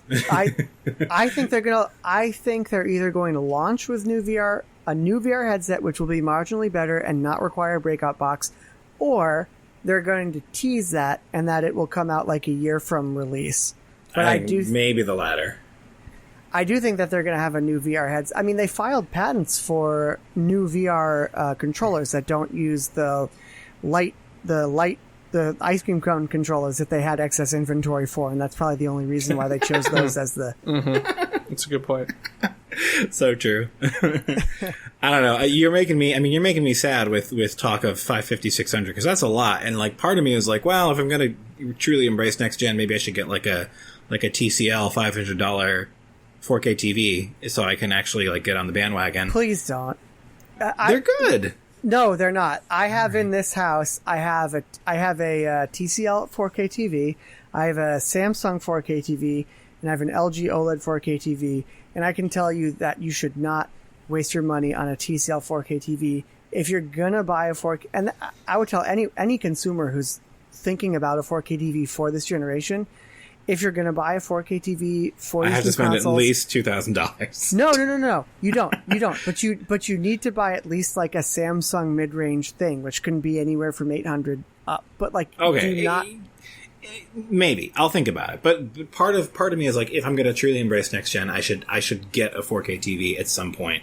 And if I also have to drop like $600 on a console, like that's a lot, man. It's a lot of money, but the problem with all this shit is that a lot of 4K is just marketing, and I mean that's why PC monitors have the rating system, which I think is great. It's either HD 400, 600, 800, or 1000. TVs will not have that because that would blow up the business of companies like TCL. But the fact is that, I mean, I see it every day. If I go into my kitchen, I see a TCL 4K TV. If I go upstairs, I see my LG OLED. It is night and day, and it's not the same 4K, man. It's not the same HDR. I don't know, dog. It's so much money. It is a lot of money, but how's Plasma still doing? Am I okay with my Plasma? I love my Plasma. I feel part of me is like, is next gen for me if I don't have a 4K TV? Like, am I supposed to be engaging with it? Yes, I have an answer for you, Jeff, and that answer is also a question, and you have to answer right now. What is the Horizon game's full name? Horizon Forbidden West. Jamie? Horizon Forbidden West Trump's Prophecy. Where's the 2? It's not there. It's not there? I don't think so. Maybe it's Horizon 2. I think they put a 2 in there. Google away, but I know, Jamie, you said like Horizon Zero Dawn 2 earlier, and I was like, fuck, what is the name of that game? They're going to put a 2 in there. They have to put a 2 in there. I think there's a 2 in there. Nope, it's Horizon Forbidden West. Also, it will not be a launch title. Horizon 2, Horizon 2, Lance Reddick's Eternal Winter, West What the fuck? Prophecy. This game is coming out in 2021. It's not even a launch title. True. No, there's going to be no... The launch title is Cyberpunk, remember?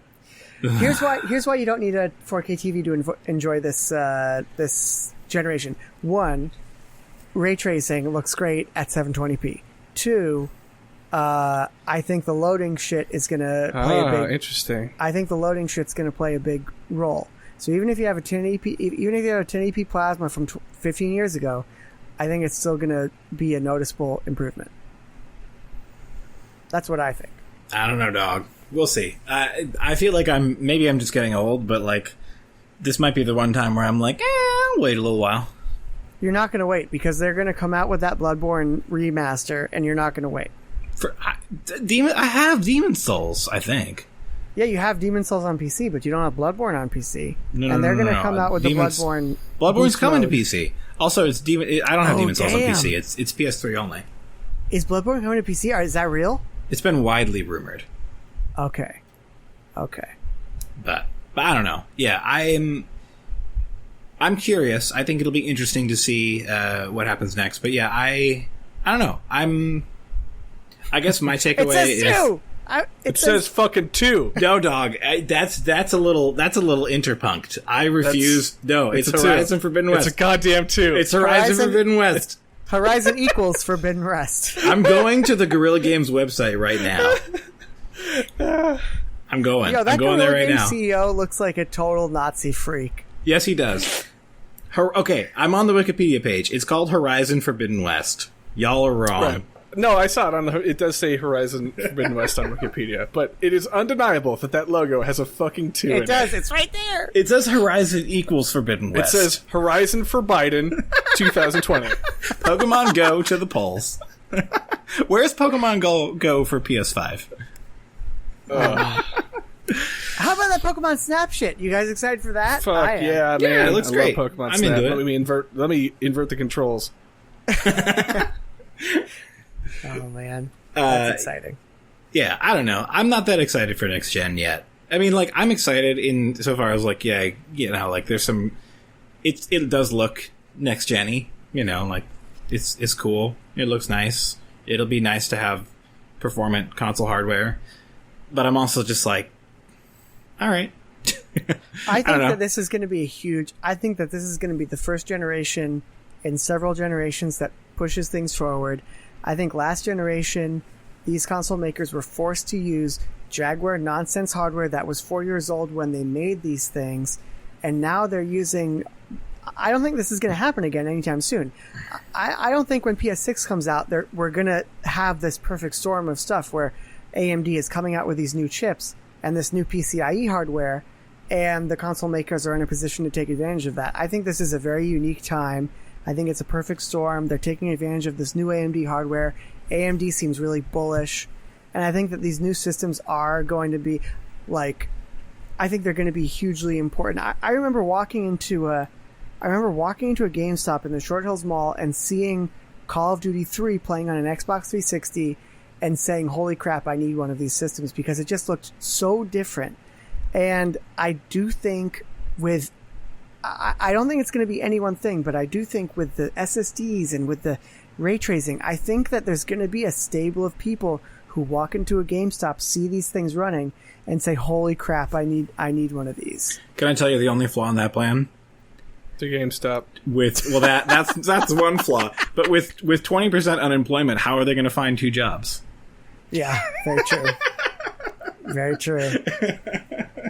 Well, it depends on how much they want to eat the cost on these things. Right. I don't know. Lockhart's going to be an interesting part of the story for sure. Once that thing pops up, it'll be... I'm curious to see what they're going to target for price on that. Definitely. Anyway. And Jamie, I'm with you on this one. I think I'm always excited for a new console generation just because of my own stupidity. Yeah. But I also see where you're coming from, Jeff, is like, is this the time to wait? You know? It did, and what it comes down to for me right now is what you were kind of alluding to before is, well, what are the games, everything's 2021. Yeah. What's coming out on these new consoles that I would want to have a new console that's not just up-res? Because I don't give a shit about graphical fidelity and having the sexiest, sweatiest TV. Like, I'm fine playing the game to play the game. The other thing is, like, I have a high-end PC. Like, I have a, it's not high-end. It's a 2060, but it's certainly higher than the mean, which, as I learned, was like a 1060 or something. Is that what it was, Jamie? You watched that DF video, didn't you? What are you talking about? Say it again? The Steam hardware survey. I think most users on Steam have 1060s. Yeah. They're around a 1060, 970, yeah. So I have a 2060, which is great, and supports ray tracing. And, like, I don't even play most games on console anyway, unless they're console exclusive. My counter-argument to that is look at, in real life, not on a stream, not on a YouTube video, boot up Last of Us 2 and see what laptop hardware from 2012 can do. And it will blow your mind. But remember how Sony, this generation was the generation of delayed first-party games? True. Like, remember, they launched with a couple of cool stuff and, like, got those out in the, first couple of years. And then Uncharted 4 was the first one I can think of, but there probably was one before that even, where it was just like, okay, we're going to delay these for 2 years. Yeah. Well, the promise is, I mean, this is always the promise, so you can't go by this, but the promise is that the new hardware is so powerful that it's going to unlock new possibilities for developers. They don't need to be as anal retentive in terms of what assets they use, and engines like Unreal Engine 5 are going to automatically downscale those things to make sure that it runs smoothly and at the way that you want. But of course, the net result is everyone crunches more. Exactly, yeah. Somehow or another, every technology that's supposed to make this is. I mean, we could get philosophical if we want to really take a detour to like this is. There's a Hannah Arendt wrote or Hannah Arendt, whatever how she pronounces her name, wrote an article about how like every new advance we make is never seems to achieve the aim of reducing workloads. It's always just the pursuit of greater and greater efficiency and more work. Yeah, but I will say, like, as someone who, you guys, I always have to have the newest, latest, best. I always have to have the newest, latest, best graphics card, so on and so forth. And that's me. That's who I am. And I'm staring at a 2080 Ti right now. That's way too much. I have two of them. I have two 2080 Ti's. I forgot you had two. I have two of them. But you know what? I launched Last of Us Part 2, and I have never seen anything like that on my PC or anywhere else. And that makes me excited for the new consoles, because if they can eke that out of that garbage SoC from 2010, like, I cannot imagine what Here's the thing. first-party studios are going to do. That it's going to be amazing to play Naughty Dog's next game in 2025. Like, So truly, true. like, this is the thing. Yes, you're right. The Last of Us Part 2 is probably one of the best-looking games ever made. The Last of Us looked amazing on a PS3, and that, I mean, talk about weird hardware, man.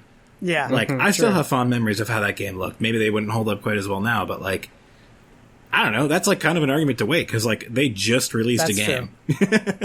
You're right. You're exactly right, yeah. But I don't know. I hear you. I am also insane. I bought an update to my freaking, like, netbook class luxury tablet the day it came out, and I'm so happy with it.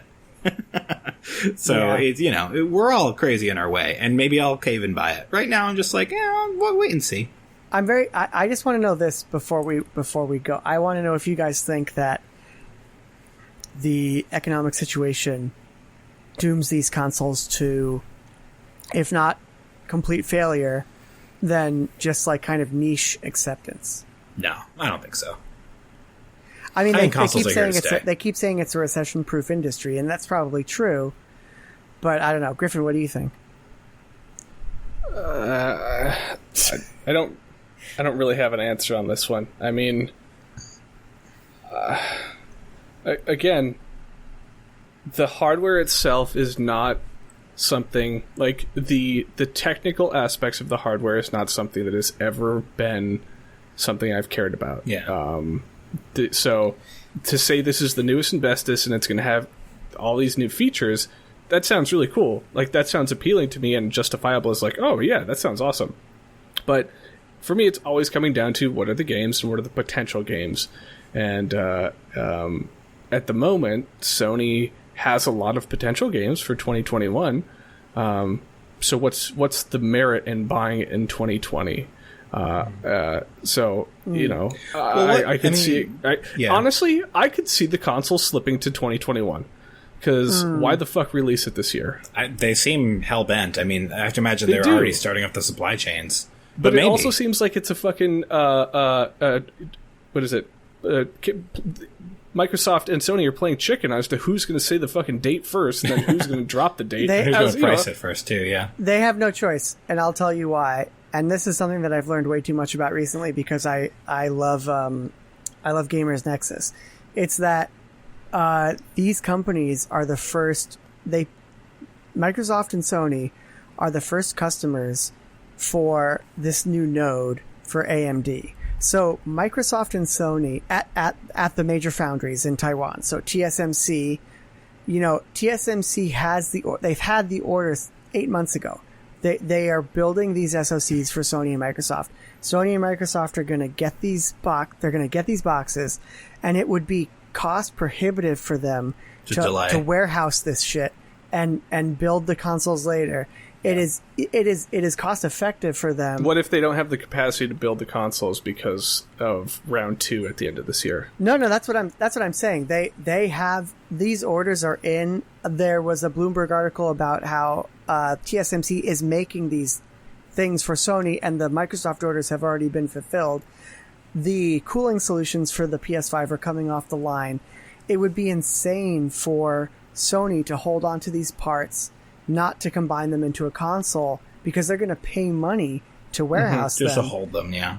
It is more cost effective for them to release at whatever price they need to, maybe take a hit, at least have stores warehouse, have Walmart warehouse them for you, have Target warehouse it for you. But these are going to be out there. And they're going to probably be $600, and they might sit around. But I think it would be insane for these huge companies to not follow through on these orders that they put through for these things like close to a year ago. Yeah, I think that they might be sluggish out the gate. I think that they'll probably do fine. Like, the console industry is pretty strong. It's been doing great. Like, I don't see that it would necessarily tank suddenly. I mean, I think they might be slow though, because it is there's a lot of cost, and people might not have the means to pay. But like, I still just don't see the why. Like, why buy a new console if there's no new games for it? I mean, why does anyone buy any new hardware, right? Like, why did the PS4 do well? I think that one of the things that Microsoft is going to do that I do not think Sony is going to do, I just heard this rumor and I could totally buy this. I don't know if you guys heard this, is that I totally believe that Microsoft is going to sell you an Xbox One Series X that will come with Gold, that will come with Live, that will come with Game Pass, and you'll get all of that. You'll get the console, and you'll get those services for $25 or $30 a month in perpetuity. And when you decide to stop paying that $25, you think you get the leasing system on it, like a phone? Exactly. So that's been passed around for years. I don't know if I believe that. I mean, but it's becoming more and more real, right? I mean, Game Pass might be like the first subscription game service that has been getting like unbelievably positive word of mouth. People have set aside their criticisms of the fact that you don't own any of that stuff. Like, I feel like we might be teetering on the Netflix of gaming era. I would say that the only thing against that is Microsoft tech support system is such fucking trash, which would not prevent a company from moving forward with that. But then to onboard a methodology of leasing a product, you're getting into a territory where they're going to have to just staff up and deal with a lot more problems that Microsoft has never ever fucking dealt with. But Microsoft is a huge company, and they have they have gazillions in their war chest. They have the market share, they have the people to do that, whereas I don't believe Sony does. And yes, you're right, Griffin. These rumors have been going on forever, and you're right. I wouldn't be surprised if this doesn't come to fruition. However, this does seem to me like the logical endpoint for everything Phil Spencer has been saying for 2 years about how he's fairly agnostic about, where you play the games, and as long as you pay for Game Pass, he doesn't give a crap. And I'm sure he'd be happy to throw on an extra $5 or $10 a month to lease you the newest, latest, best. And that would be something, times might be tough for a lot of people, but I think, if you're a gamer, I think you can probably scrounge up $30 a month. Yeah. And if you're being told you can get the newest, shiniest, latest, best thing for that, plus this library of this incredible library of games, I think that would be an incredibly powerful proposition. But you're right. I still think it's probably. I think it's too good. Like, I love the idea. I've always been in support of that. Like, it makes sense. The phone model makes sense. Like, do it that way. It's just, if this is going to launch in November of this year, which is, as of today, fucking like 4 months away. Math, 5 months away. 4 months away. Yeah, 5 like, months, what? How much time do you have to ramp up that messaging and not and avoid another situation like Always Online, right? Like, I mean, I think this is the thing, right? Nobody batted an eye at the PS5 digital version. Like, people commented on it, but like, nobody gives a shit. And that's the version. Nobody's going to buy it. I don't agree with that. It'll sell great. No, I know. I will probably buy the digital version. People are going to buy it and be like, how come, where do I put my discs in? Seriously, no, dude, I will buy the digital version. I don't buy PS4 discs. Like, I did not. I bought Final Fantasy VII digital. I'm back into physical because of Switch, but that's a whole other thing. But I think that the numbers show most people buy physical stuff. And have you seen that hilarious skit that Mega 64 made back in the day where they bought a PSP Go and he completely destroys it trying to shove a UMD in there, and then he takes it back to GameStop and says he needs to return it, and they open it up, it's shattered to pieces, and they accept the return. No! That's a rare GameStop right there. Usually if you take the shrink wrap off, they're like, get the fuck out. But anyway, it's an interesting thing. I think what's more interesting than anything is that any of these things that we've discussed can be true, and none of them could be true. Like that, I was going to say the same thing. Yeah.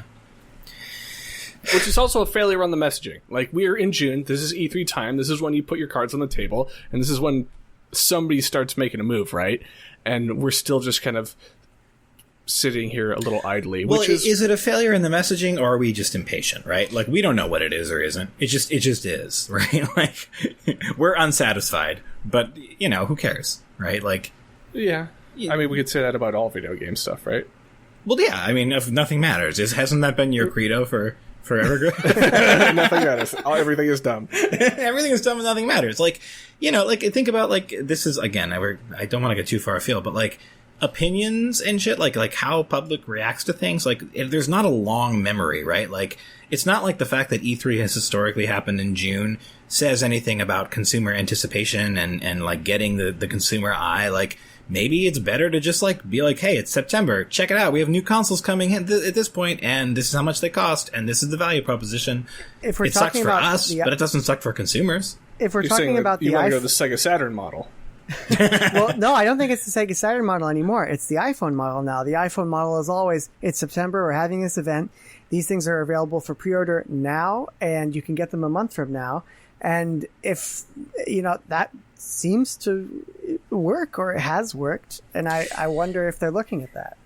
I don't know. I mean, it may be that if E3 had happened, the messaging would have been different. And if, COVID-19 wasn't ravaging, well, mostly just the US at this point, and like South America, then maybe this would have been different. But I mean, I have to imagine people are thinking about, like there's a method to holding back the price, right? Like, there's a reason for why stuff still remains vague. And I don't think it necessarily makes people less likely to purchase the hardware. I think it's kind of like that. We don't know whether that actually affects people's purchasing decisions. I would wager that it probably doesn't that much, but maybe it does. I don't know. You're right. There's also not enough launches to put like statistical analysis together. Yeah. But I think that looking back at the prior generations, by this point, if we're saying, hey, it's probably November, it's probably holiday 2020, like, you start getting enough speculation, you start getting enough data out there of people backtracing things to say, okay, well, like, this is going to be the cost of hardware. Mm-hmm. Let's make some very educated guesses on this, and it maybe it is just our time, right, where everything is more complicated and in you these can't do that uncertain as times. easily. Yeah. So, but I just feel like right now this is odd if we were of the status quo for a new console launch. It is weird. You're right, Griff. I mean, it's we don't have a lot of data, and Also, fuck that pop collar. I love the pop collar. No, we love it. It dares to be pop collar different, sucks. man. It's so weird, and I can get down with it. I'm That's the 100. dumbest. I I can't loved wait. it. I cannot wait for the next rendition of it. This will probably be the only time I buy another console version. I was shocked when people hated the controller, and I was shocked when people hated the way. I think it's so cool. Wait, people hate the controller? People hated the controller. They hated I the feel like two-toneness I feel like of the it. controller and the console finally share a slightly similar design language. Yeah. Something that irked me so badly about PS4 is that the controller was all curves and the freaking console was all angles, and I was like, this is not right. The way a Sony product should be. No, it's so discordant. Dissonant. Perfectly balanced. As all things should be. No, I think it looks terrible, but I love it. Like it's like basically a fan render, and I can't wait to behold it. God, I hope they pull a fucking Audible and change it like they did the Boomerang. No, I hope they put the Boomerang with the console. All right, now I'm back on board. I just hope it's quiet, man. If they make this huge console It'll be quiet. and they hype up the cooling system, and you turn it on and it still sounds like a jet engine, that would really blow. It's gonna be the same fucking loud it'll always be. I take Cerny et al. At their word when they say, like, we really actually give a shit about this not being as loud. Like, they have said that several times. I don't think that's going to be a lie. I'm sure it'll be quiet for the next 2 to 3 years until we start pushing the boundaries of games again, and then the console has to work harder. Maybe. I mean, Just it's a like big always. boy. It's a big boy, and it's less performant than Series X. So, like, I feel like, it's got similar or larger volume and less performance. It probably will run a little quieter, just laws of thermodynamics.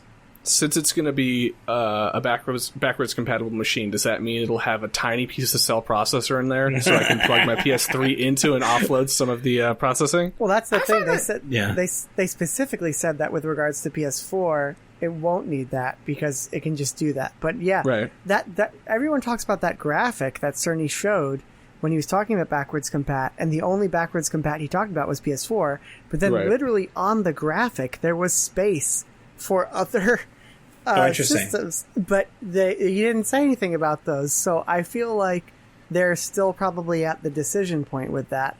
I was going to say, don't- I mean, there's a decent PS3 emulator out there. So, Yeah. maybe they've cooked up some internal stuff. Who knows? Yeah, I don't see a big value add there. They've re-released most of that stuff anyway. I see a big value add because they need to compete with Xbox, with the Xbox marketing, which is, listen, you find a disc with the word Xbox on it, you can throw it in there. I don't think they need to compete with it right now. They're on the top of the hill, and they're That's like, true. yeah, fucking eat our lunch. Yeah, I think Xbox are the ones that need to be nimble and do Yep. like Lockhart. I think Lockhart could be cool. I don't know. Maybe it'll be garbage, but that could be cool. Like if they do what you said, Jamie, and they put that with Lockhart, that could be the thing that brings people into next gen because they're like, oh, this Totally. isn't too bad price wise. Yeah. So Yeah. anyway, True. Speaking of price wise, I think we should probably end it here, right? yeah, we're Yes. coming up on 2 hours. Probably a good time to cut it. And I don't know. So I haven't played any games, and on my to-do list this entire week has been play a video game because I downloaded and purchased the bundle for Radical Justice and Equality. Ooh, nice. And Nice. unfortunately, the bundle is ended. But I did want to say that it did accumulate $8.17 million. That's awesome. Insane. That's all being donated to racial justice and equality charities like Black Lives Matter areas, the NAACP, Legal Defense and Fund, Educational Fund, Yep. and Community Bail Fund. So yeah, that's Cool. such a cool fucking thing. Unfortunately, it is closed, so you can't get the. Let's see here. How many games? over 1,741 items Jesus for Christ. $5. Or if you want to give a little extra, you can give as much as you want. So, yeah, that's really cool. And I've got a fudge ton of things that I want to check out now after donating to that. When did it end? That's so. Tuesday this week. I Yeah. know, it's a bummer. I was No, gonna dude, buy. it's still there. No, it's over. There's a new bundle bundle from ended last Tuesday. Humble. I think Humble has one now. Oh, Okay. it wasn't Sweet. Humble? No, it was Itch.io. No, this is itch.io. Yeah. Oh, okay. Well, Humble Yeah, I has missed one. it too. I was gonna buy it, and I just didn't bother getting my card out, and I was like, fudge. Yeah, Night in the Woods, Celeste. I mean, things that you're like, wow, that's already there. And then some other games that I do want to play, like Overland. Mm-hmm. We demoed that at PAX. It was okay. Yeah, there's some TTRPG things that came with it too, like Blades in the Dark, which is really exciting for me. Sweet. So yeah, I think that'll be a really good. I don't know if you're like me, but when I'm in a kind of a funky spot, I find that just a little. Yeah, little bites. Little bites. Yeah. Just like kind of weird stuff. I want some dim sum of video games right now. Hell yeah. Last time I had dim sum, I ate shrimp by accident and I shat my brains out for 2 days. Just want everyone to know. Hey, remember we got the, what was it? The Hot Pot? Yep.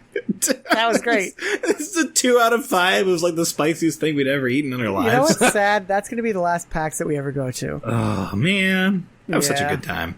Yeah. Anyway, on that note. Guys. Yeah.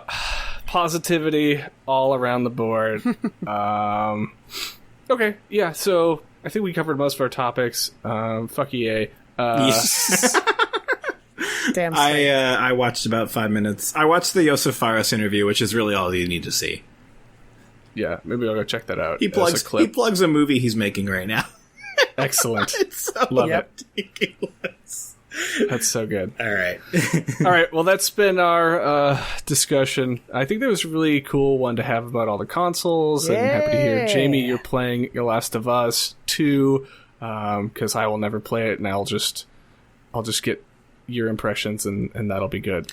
You know, I think it's, and I know we're over time, but I think it's really nice to have been at this crossroads when PS4 and Xbox One were coming out, and be here again and kind of just feel how we've all changed. I think it's great that we've had that continuity of 7+ years doing this now.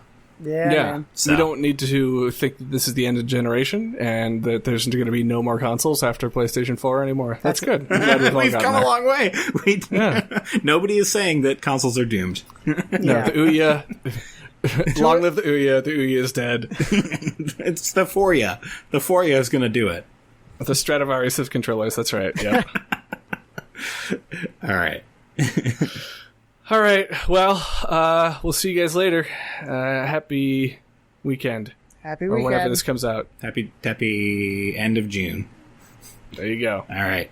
Peace out, guys. Bye. Bye.